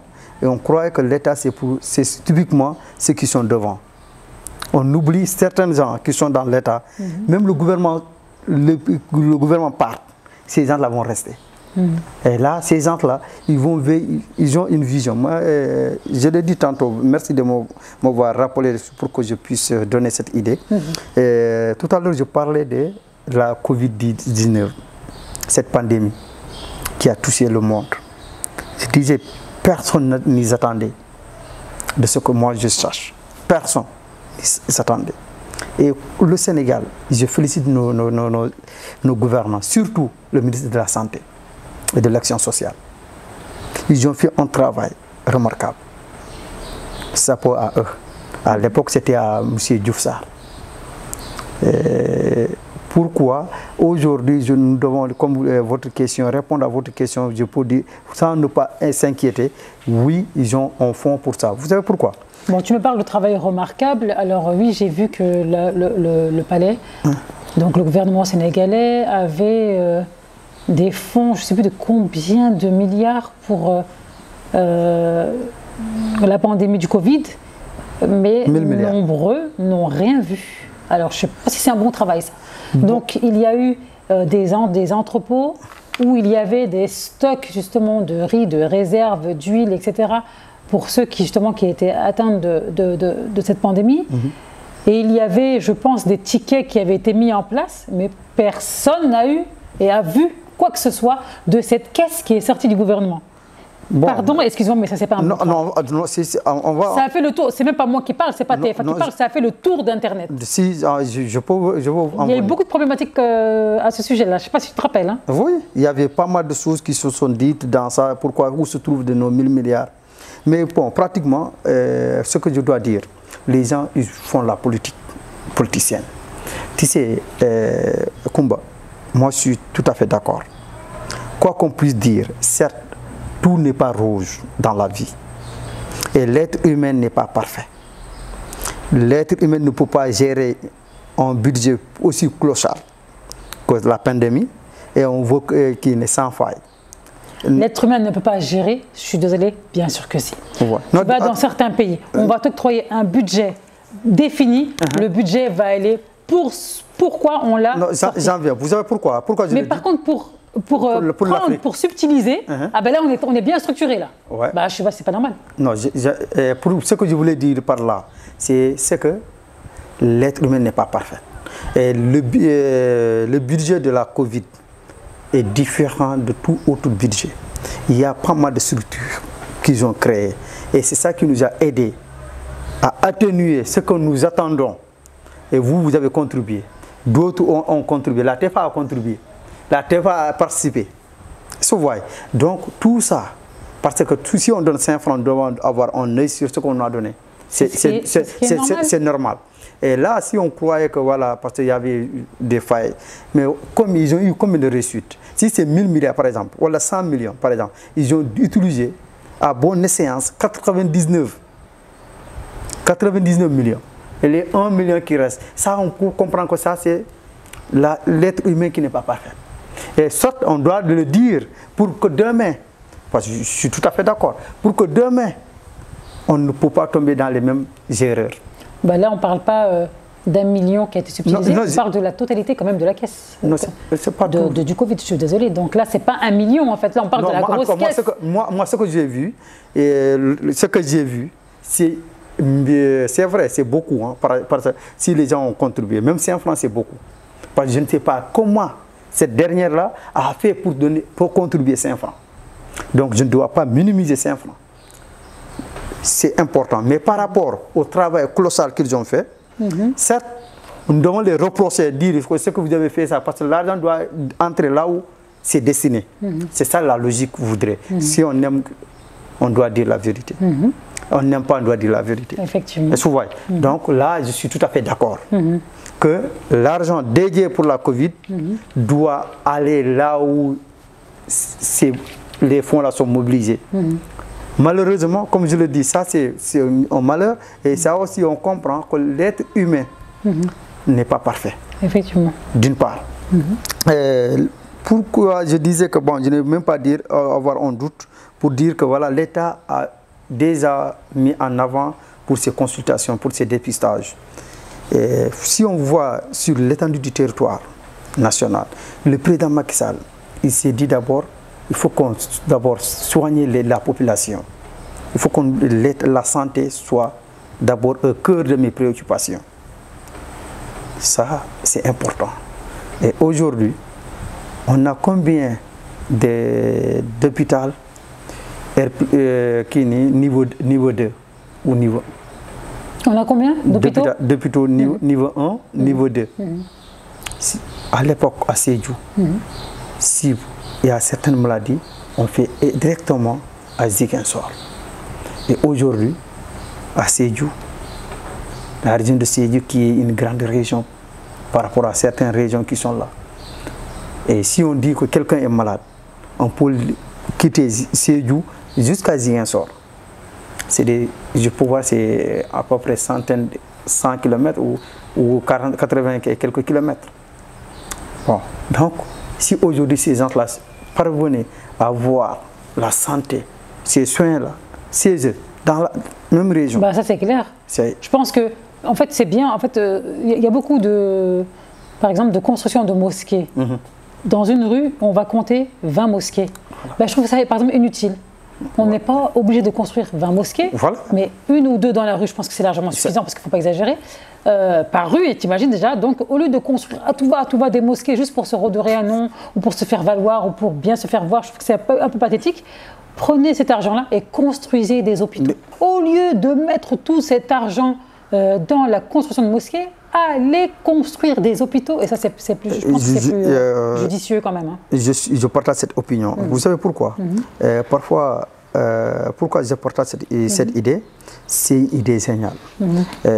Les gens qui doivent aller à la mosquée, s'ils n'ont pas la santé, ils vont prier chez eux. Ou bien sur le lit. Et c'est bien, si on voit, parfois même, parfois ça me rend un peu fou dans ma tête. Et je vois même pas de 10 mètres ou 50 mètres de mosquée. Oui, mais je te dis. Mais parfois ça me... Bon, non, mais c'est un peu dommage, je trouve. Mais je me suis dit, mais attends, il y a problème. Tout le monde veut construire des mosquées, alors qu'il y a tellement de problèmes. Bon, vous savez pourquoi? Vous savez pourquoi ça? Il voulait... Que Dieu me pardonne. En tout cas, il cherche quelque chose, c'est quoi? Le nom. C'est ce que j'ai dit. Le nom qu'il cherche. Et il dit, telle personne a construit une mosquée, ça veut dire, ce mosquée-là, il a construit le lieu culte d'Allah. Donc, il va entrer au paradis. Mais ça, c'est autre chose. Avant tout, c'est la santé. Et quelqu'un qui construit, pour 6 mois, aujourd'hui, il y a 1000 mosquées au Sénégal. Et quelqu'un qui construit, les gens n'ont pas en carence de mosquées, peut-être dans les villages, dans certaines localités. Il faut qu'on prenne les choses de manière efficace. Utile. Mais malheureusement, pour avoir, voilà, je viens ici, je ne sais pas, à Pix, je vois qu'il y a à côté, il y a une mosquée. Moi, je vais créer ici pour dire, ouais, Dabo a construit une mosquée pour la TFA au niveau de, même pas 50 mètres d'une autre mosquée. Ça, c'est l'islam n'aime pas ça. Mais qu'est-ce qu'on cherche? Et les islamologues là, qu'est-ce qu'ils disent en ça? C'est un autre débat. Mais si ces gens-là prenaient ce même argent, construire des postes de santé, ça va rimer. Et le monsieur qui a construit une mosquée, il ne va pas avoir plus que quelqu'un qui a construit un hôpital. Vous savez pourquoi? Parce que pour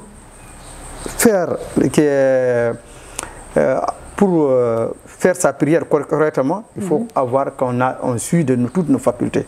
Pour faire ces rakas-là, se lever, voilà, ces mouvements-là, il faut qu'on puisse avoir la santé. Effectivement. Donc, si on n'a pas cette santé-là, les mosquées-là, on les construit pour qui? C'est vrai.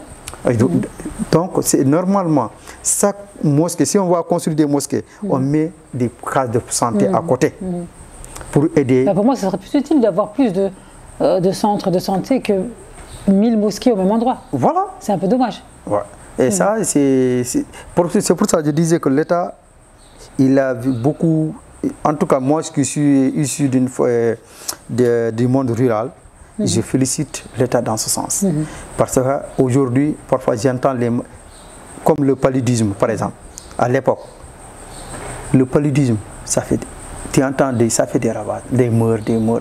Mais avec cette sensibilisation-là maintenant, ils ont, comme chez moi, c'est l'un des plus gros villages de la région de Sédhiou.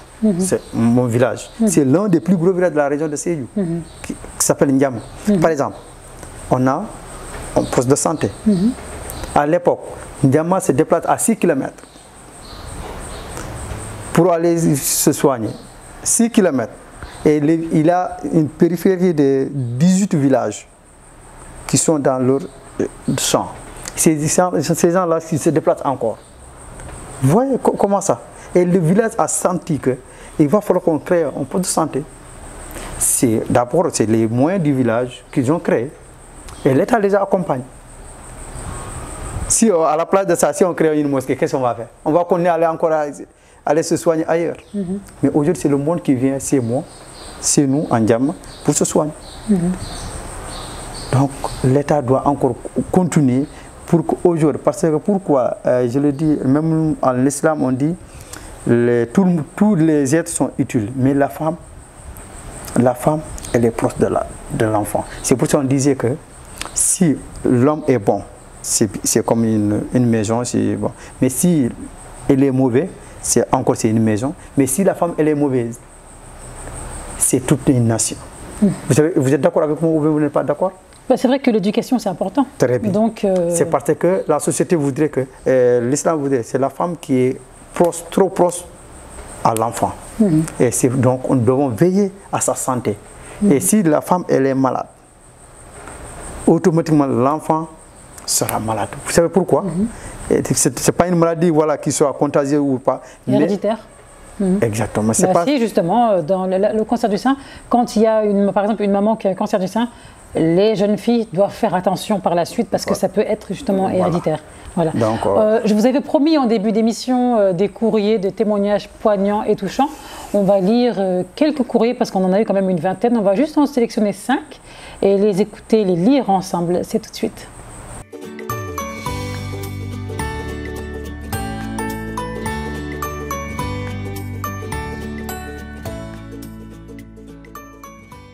Alors Ibrahima, je vais commencer la lecture des courriers, donc nos téléspectateurs soyez attentifs. Je commence, donc cher courrier du cœur, je tenais à partager mon histoire de guérison avec vous et avec toutes les femmes qui luttent contre le cancer du sein. Après des mois de traitement, de doutes et de peur, j'ai enfin réussi à vaincre cette maladie. Je veux dire à toutes les femmes qui se battent actuellement que vous n'êtes pas seules. Entourez-vous de personnes aimantes, faites confiance à votre équipe médicale et surtout ne perdez jamais espoir. La guérison est possible et la vie après le cancer peut être encore plus précieuse. Avec solidarité, Fama Camara. Donc, qu'est-ce que tu penses de ce courrier-là? Ça c'est bien, donc ça peut aller rimer dans le sens de dire que la solidarité. Et là, on sent la solidarité et avoir aussi l'assistance de son entourage. C'est important. Oui, effectivement. Ouais. Donc, si l'on est malade, il faut avoir cet entourage qui est précieux en réalité. Qui peut vous sourire, qui sera là pour vous. Voilà, ça, et puis, ça, je le dis, tout est au début. Hein. Dès le début, en disant, si quelqu'un est malade, et les gens qui sont là, son entourage, il peut l'aider automatiquement à oublier cette maladie, à soulager la personne, même si elle ne sera pas automatiquement guérie, mais elle sera soulagée. Et d'où ce marketing qu'on trouve dans les hôpitaux. Parfois, l'accueil, c'est important. Bien entendu. Et l'accueil seulement. Le soutien des infirmières. Voilà, c'est important. C'est très très important d'être très bien entouré, de partir dans le bon hôpital. Parce que je pense que c'est... En fait, se soigner, bien entendu, c'est bien, mais être entouré de personnes professionnelles, je pense que c'est un gros impact psychologiquement pour les personnes malades.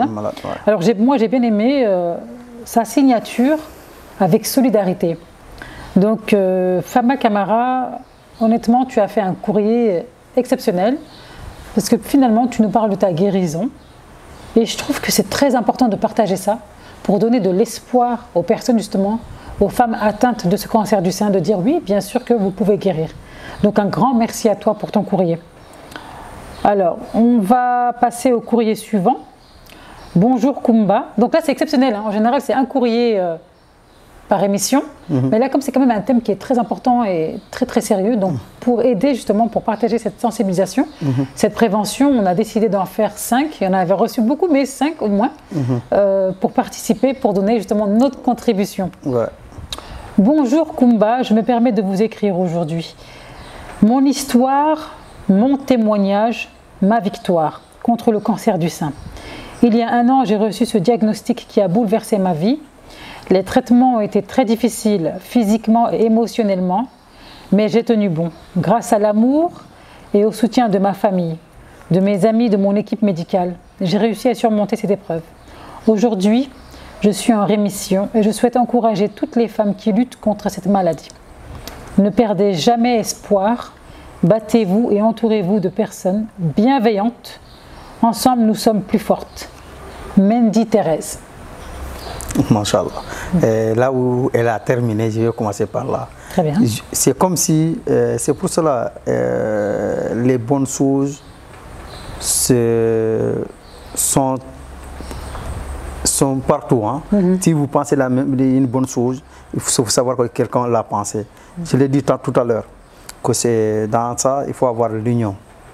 L'union, ensemble. Et elle a terminé par ça. C'est son courrier.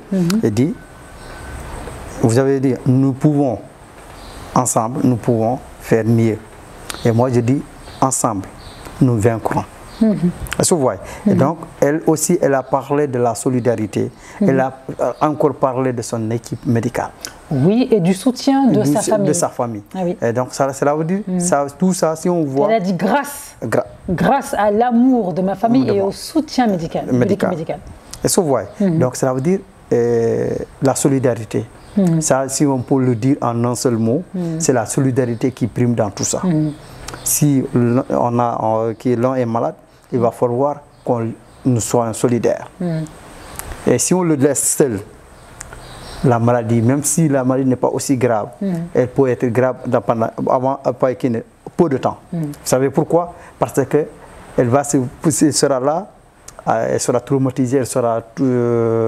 quel mot que je dois utiliser? Si, tu peux dire traumatisée, c'est un traumatisme, attention, voilà. C'est très grave cette maladie. Et donc là, elle sera encore, elle va se dire, mais attends, elle va se sentir, chaque fois j'ai le cancer de sein, ça va... Mais si on est quelqu'un qui est à côté dit non, c'est pas grave. J'ai vu Camara, Camara qui était une amie, elle a eu ça, mais aujourd'hui, elle est guérie.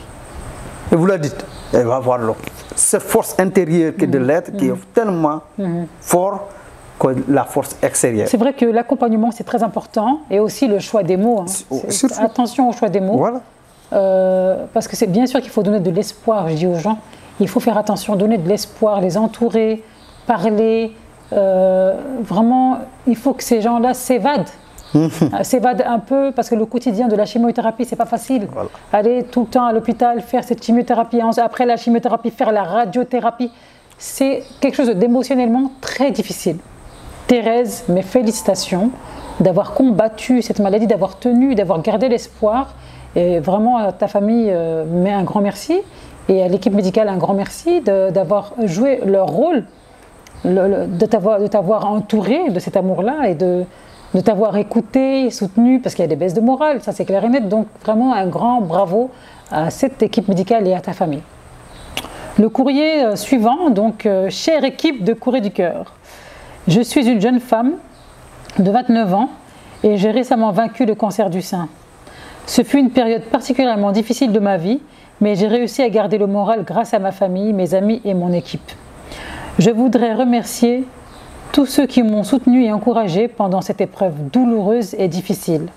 J'aimerais également donner ce message d'espoir à toutes les femmes qui se battent encore aujourd'hui pour cette maladie. Vous êtes plus fortes que jamais. Ne lâchez rien. La vie ne vaut la peine d'être vécue, même après le cancer. J'embrasse toute l'équipe de Courrier du Cœur, Adama Diallo. Oh là là.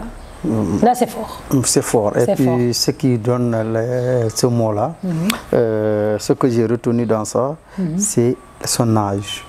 Justement, moi, ça m'a quand même marqué. 29 ans. Voilà. 29 ans. Très, très jeune.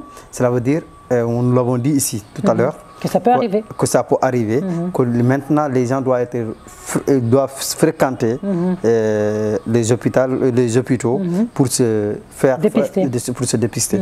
Oui, donc, alors que la moyenne qui est mondiale, c'est 50 ans.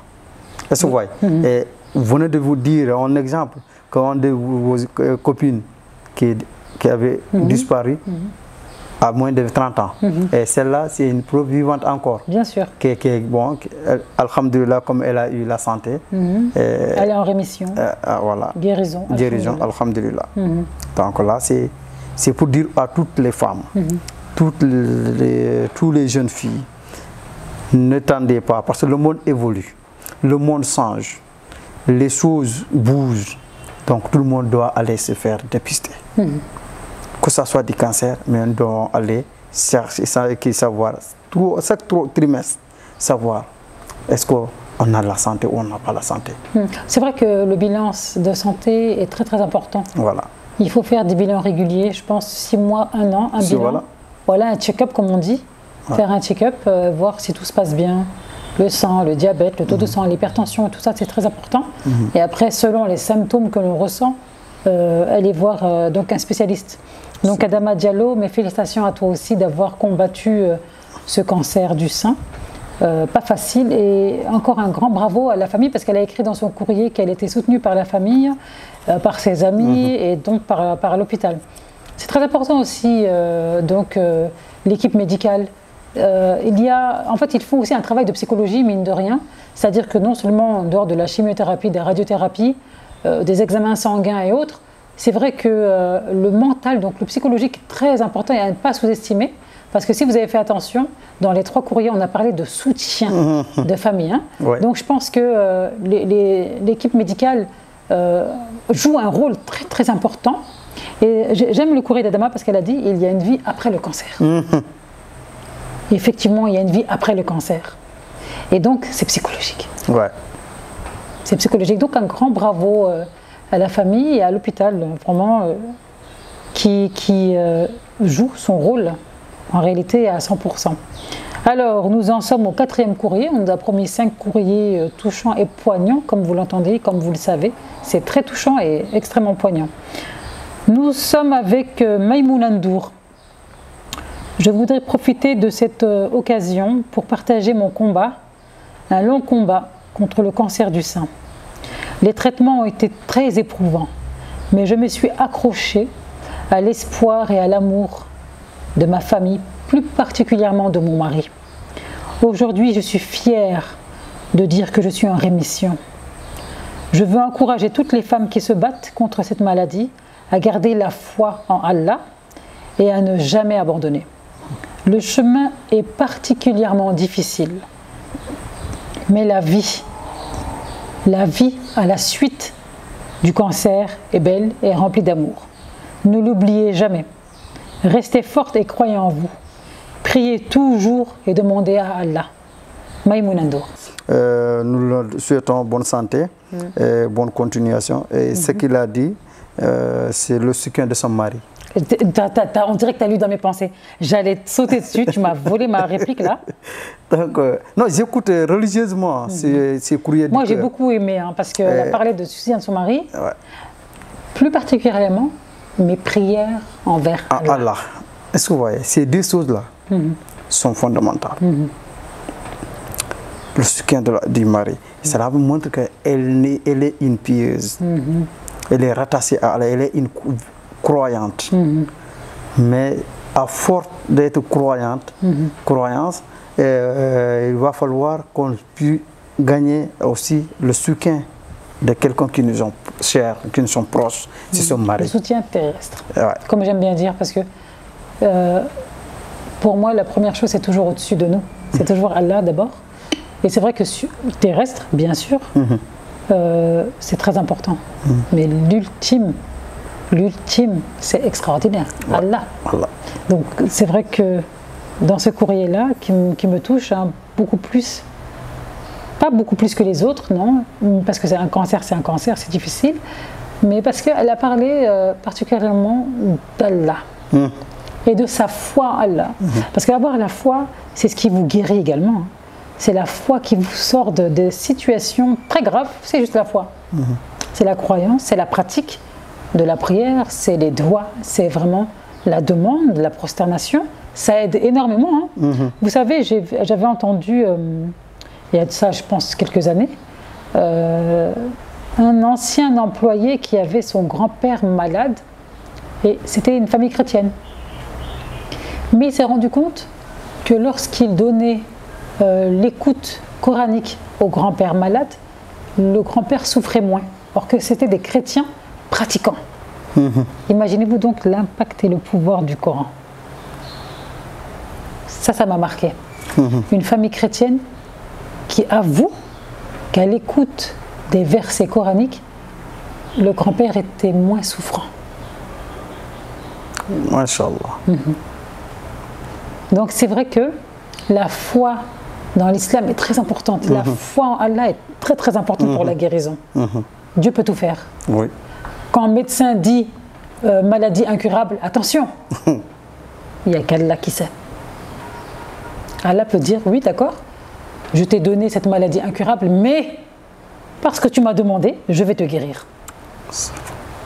Et Allah le fait avec sa grande miséricorde et son énorme grâce, comme dit dans l'Alcoran.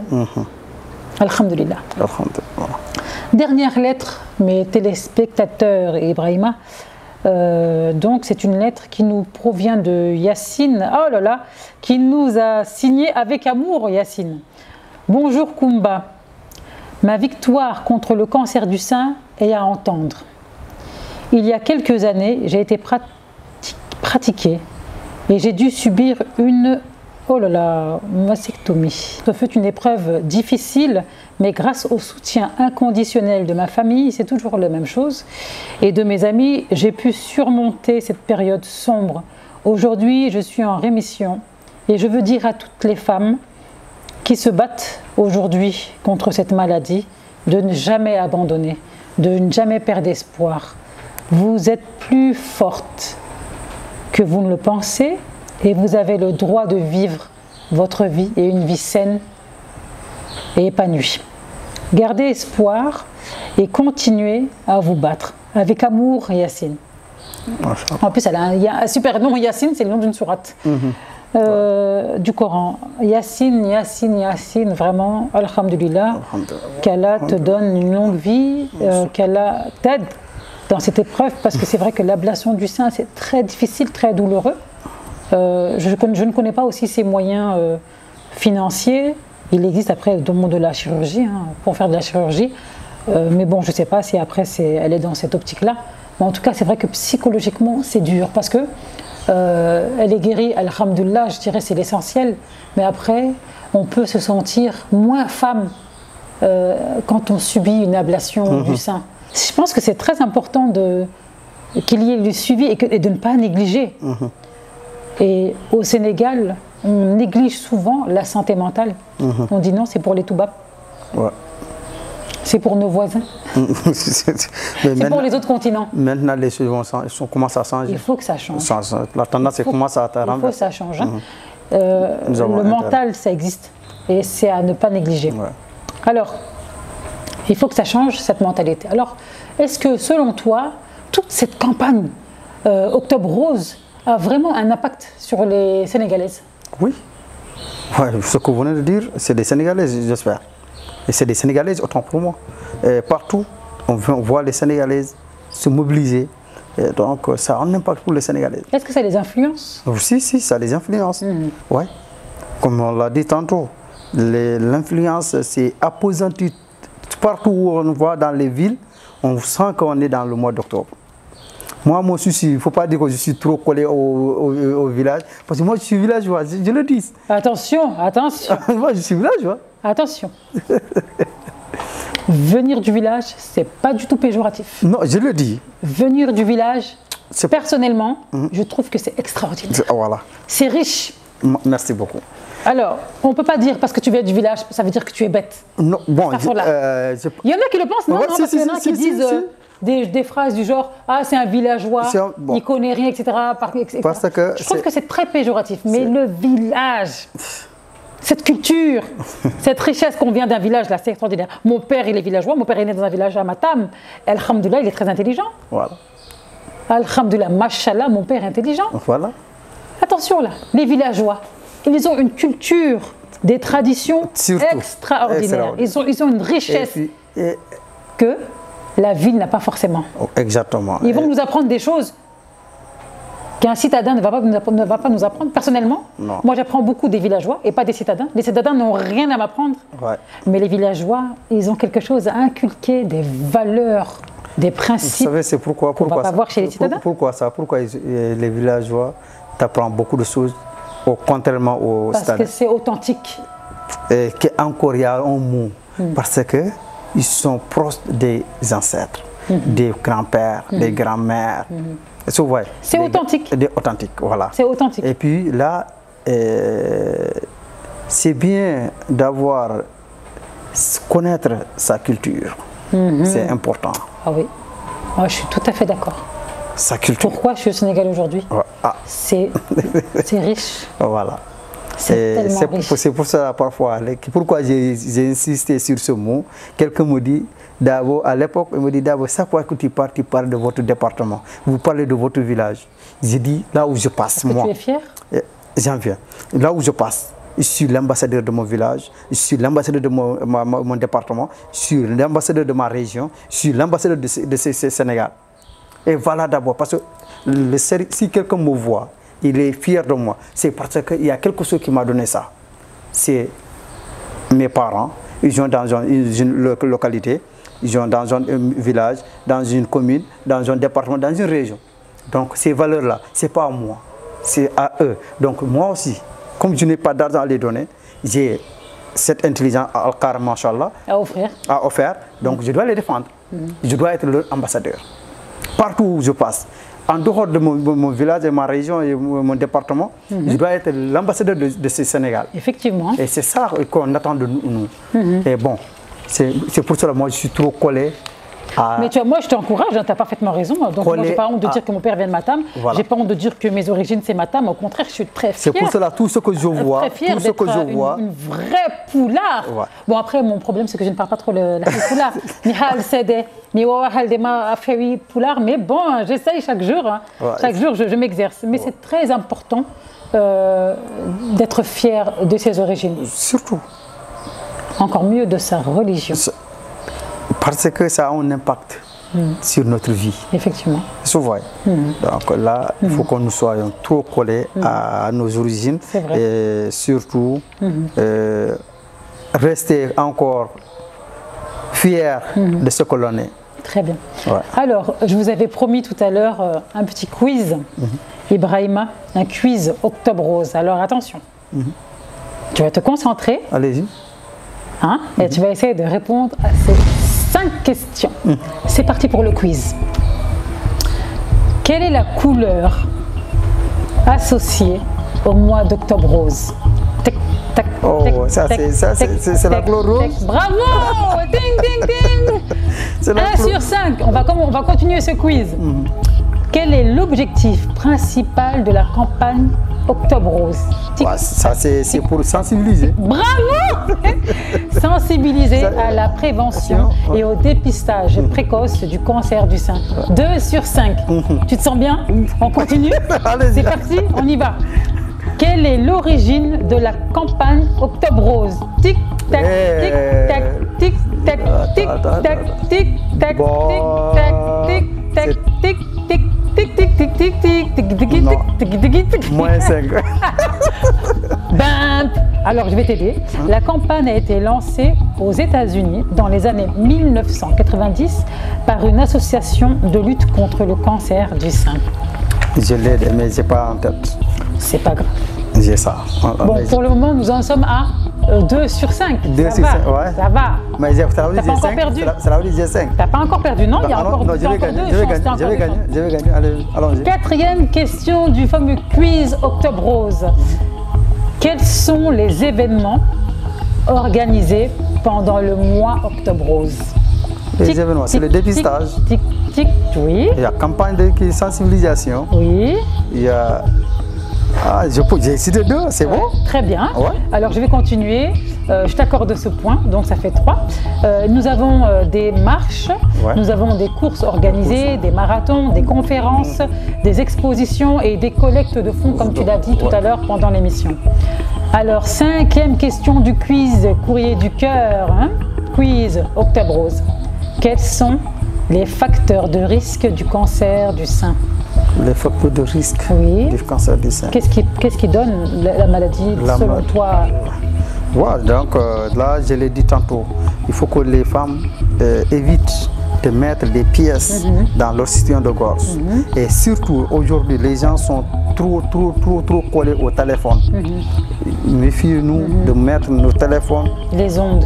Voilà, parce que les ondes des téléphones sont très fortes. Et là, on va éviter les ondes. On va éviter de on va éviter les pièces. Voilà. Quoi d'autre? Non, je peux citer que ces 2-là. Très bien. Alors, je vais t'aider. Il y a l'âge, comme tu l'as dit tout à l'heure, donc à partir de 50 ans, donc, faisons une mammographie régulière. Ça peut être aussi héréditaire, donc s'il y a un cancer dans la famille, il faut faire un petit peu attention aussi aux enfants, prévenir justement, donc de faire des dépistages réguliers. Nous avons aussi l'obésité, donc le poids est un facteur aussi au cancer du sein. L'alcool, mesdames, l'alcool c'est très dangereux. Pour les musulmans, nous on ne boit pas, alhamdoulilah, mais pour les chrétiens, les catholiques, les autres religions qui boivent, il faut vraiment faire attention à ça. Les cigarettes, donc la cigarette est cancérigène, bien tout le monde le sait aujourd'hui. Il y a des campagnes de pub contre le tabac et aussi ce qu'on néglige un peu, la mauvaise alimentation. Il y a ça. Les cubes, je ne vais pas citer. Les cubes très dangereux. Diabète, hypertension et cancer.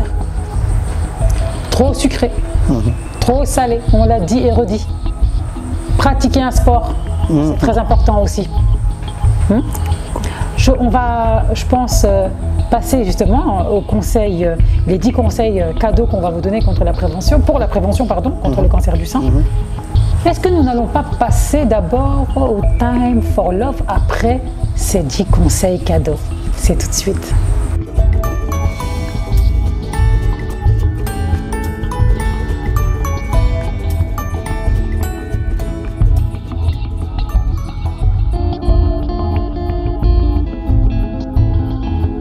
Bonjour, c'est Mamadou Moustapha Stey, étudiant à Iman en licence 3.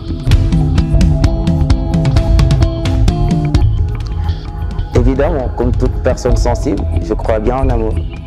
Bien vrai que je n'ai pas encore vécu cette expérience-là, ou bien je n'ai pas encore vécu cette expérience digne de ce nom, mais quand même je peux dire que voilà, je crois en amour.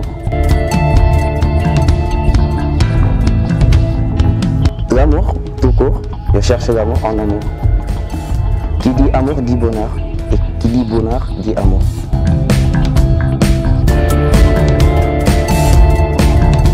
Bon, je dirais que c'est juste une expérience, parce que je l'ai vécu il y a juste 2 ans en arrière. Je l'ai vécu avec une femme que je dis aimer, et je crois aimer, je dirais. Voilà, on a vécu presque 1 an de relation. Ensuite, voilà, il y a eu tromperie, il y a eu, voilà, simulation, je peux dire, venant de sa part. Et voilà, je peux dire que ça s'est cassé.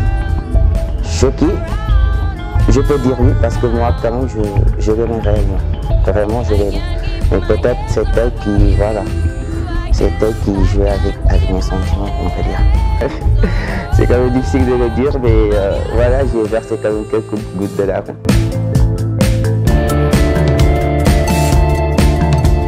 Oui, comme tout homme responsable, je crois qu'un jour viendra que je dois fonder une famille avec la femme idéale.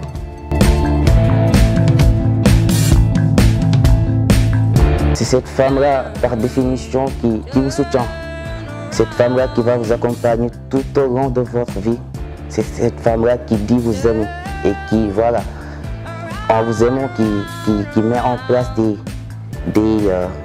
signes qui vont vous montrer que voilà, cette femme-là, vraiment, elle vous aime.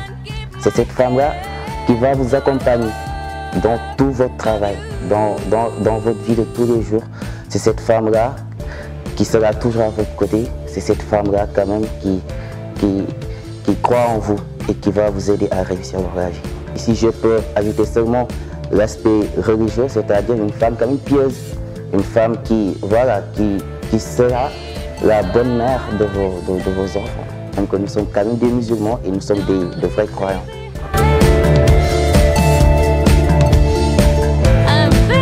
Bon, je ne crois pas qu'il y a une mauvaise femme, personnellement. Mais quand vous dites pire, je dirais que peut-être, c'est pas que cette femme-là est mauvaise, c'est peut-être qu'elle n'a pas encore trouvé l'homme idéal. Parce que quand vous parlez de femme idéale, il y a aussi l'homme idéal pour une femme.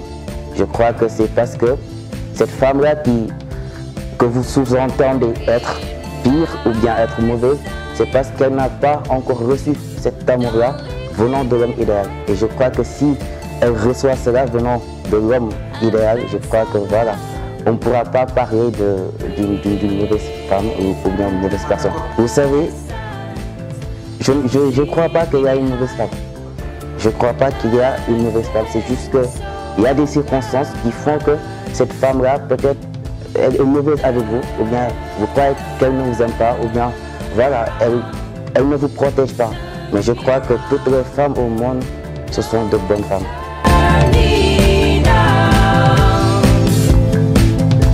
Style de femme, je dirais teint noir, longue, pas trop mince, charmante et tout.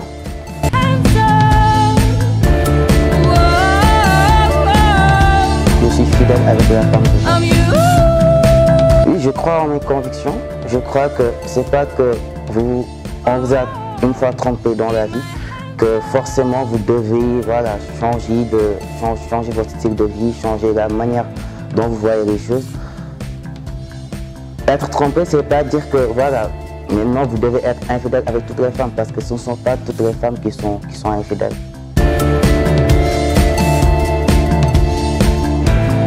Bon, je vous remercie de m'avoir pris pour donner mes quelques mots et voilà. C'est un réel plaisir de faire cette interview avec vous et merci beaucoup.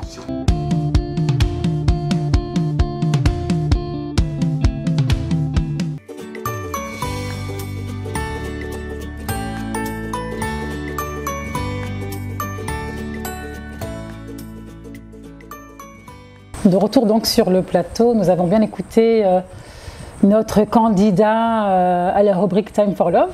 Voici sa demande. Oyez, oyez. Il croit en l'amour. Jusqu'à là, jusqu'ici, tout va bien. Cherche l'amour tout simplement. Alors, sa déception 2 ans en arrière, une femme qui croyait aimer, il a eu une relation d'1 année et donc il a été malheureusement trompé. Elle a été infidèle. Alors oui, pour lui, la femme idéale, il veut fonder sa famille avec la femme idéale. Donc oui, il veut fonder une famille. Alors pour lui, il faudrait que ce soit une femme qui soutient, qui l'accompagne tout au long de sa vie. Il dit qu'il ne croit pas en la mauvaise femme.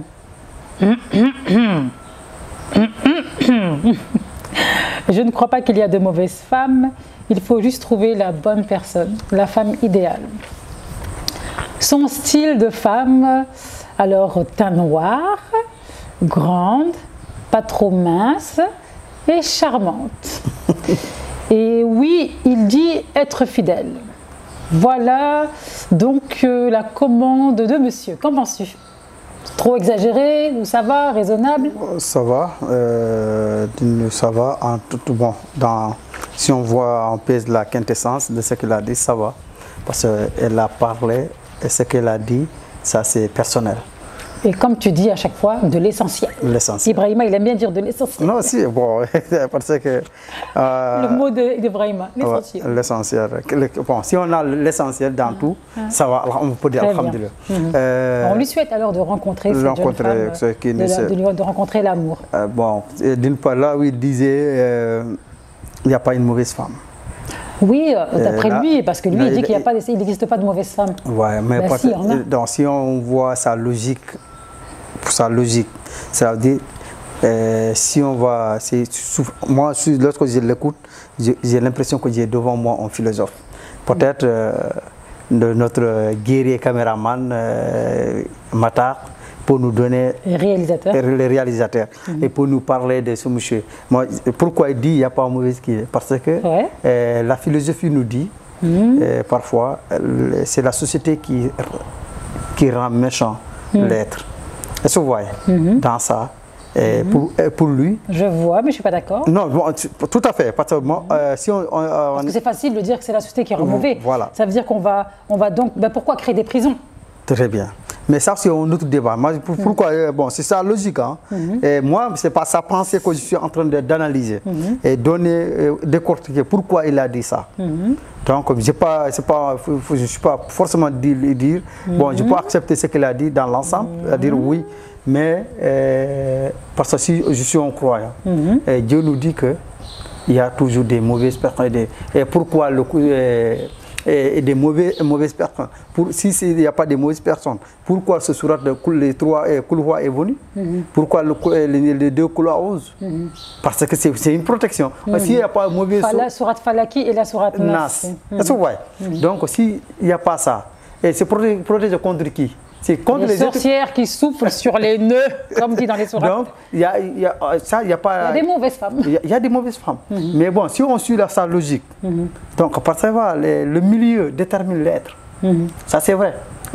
Mais pas forcément. Non, tu peux être dans une famille où il y a que des drogués, des prostituées et autres, et il y a un enfant qui est exceptionnel, qui prie. L'exception confirme la règle. Mais on suit sa logique. Pourquoi? Parce qu'elle a été une fois trahie. Attends, ben lui, justement, il a été trahi et il dit qu'il n'y a pas de mauvaise. Bon, peut-être...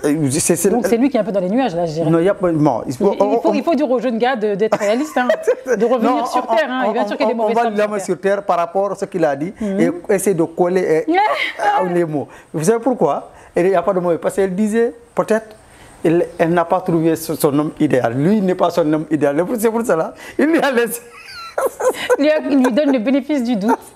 Non, je dirais que c'est quelqu'un peut-être de gentil, de trop gentil d'ailleurs. Il est gentil. Il a subi l'infidélité et dit non, il n'y a pas de mauvaise homme. Très bien.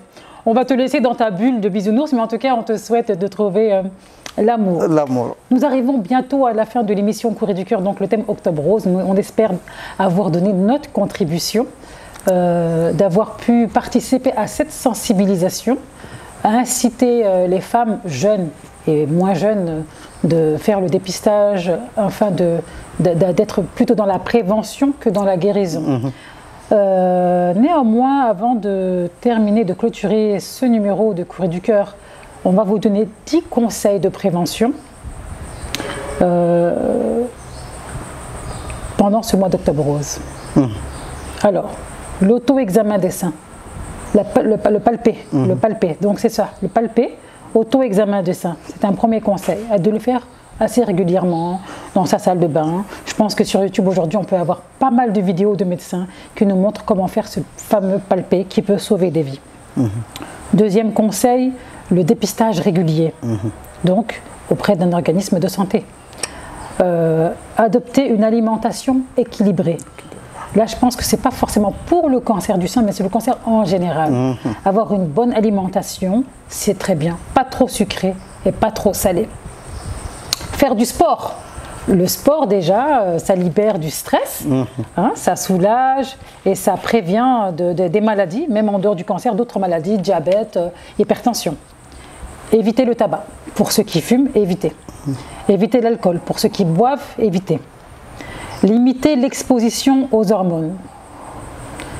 Protégez-vous des produits chimiques nocifs. Et là, c'est vrai que les femmes, c'est beaucoup plus la femme qui est là en train d'utiliser les produits ménagers, donc il faut éviter tout ce qui est nocif, les pesticides, voilà, donc ça donne aussi quand même des maladies. Réduisez le stress. Alors là, pour un pays comme le Sénégal, aïe aïe aïe, comment éviter le stress au Sénégal? Je pense qu'il faut faire un livre. Hein? Il faut écrire un ouvrage. Moi, je dirais comment éviter le stress au Sénégal? Est-ce que c'est possible ça? Le stress. Au Sénégal, ça sera bon, entre guillemets. Ou bien entre parenthèses, tout ce qui est entre parenthèses pour la lever. 10e conseil qu'on vous donne, mes chers téléspectateurs, soyez attentifs à votre santé mentale. C'est très important à ne pas négliger. Ce n'est pas uniquement pour les toubabs, comme vous dites. Non, la santé mentale, c'est pour tout le monde. Le cerveau a été fait pareil dans le monde entier. De la même manière, c'est Allah le créateur. Donc, il y a un travail à faire sur ça.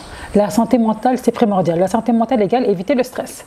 Et un des conseils, c'est éviter le stress. Donc, faites attention, faites des activités, faites des choses qui vous font du bien, allez visiter la famille, allez vous promener sur la corniche, un petit peu de shopping, la lecture du Coran, l'apprentissage du Coran, l'écoute du Coran, ça apaise, particulièrement la sourate Kursiou que j'aime beaucoup.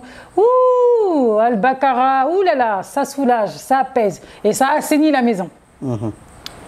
Merci Brahima d'avoir participé à cette émission. Merci beaucoup, merci Kumba. Je vous félicite de m'avoir accompagné sur ce plateau. Je peux dire m'avoir accompagné parce que c'est votre moment, cette mois c'est pour les femmes.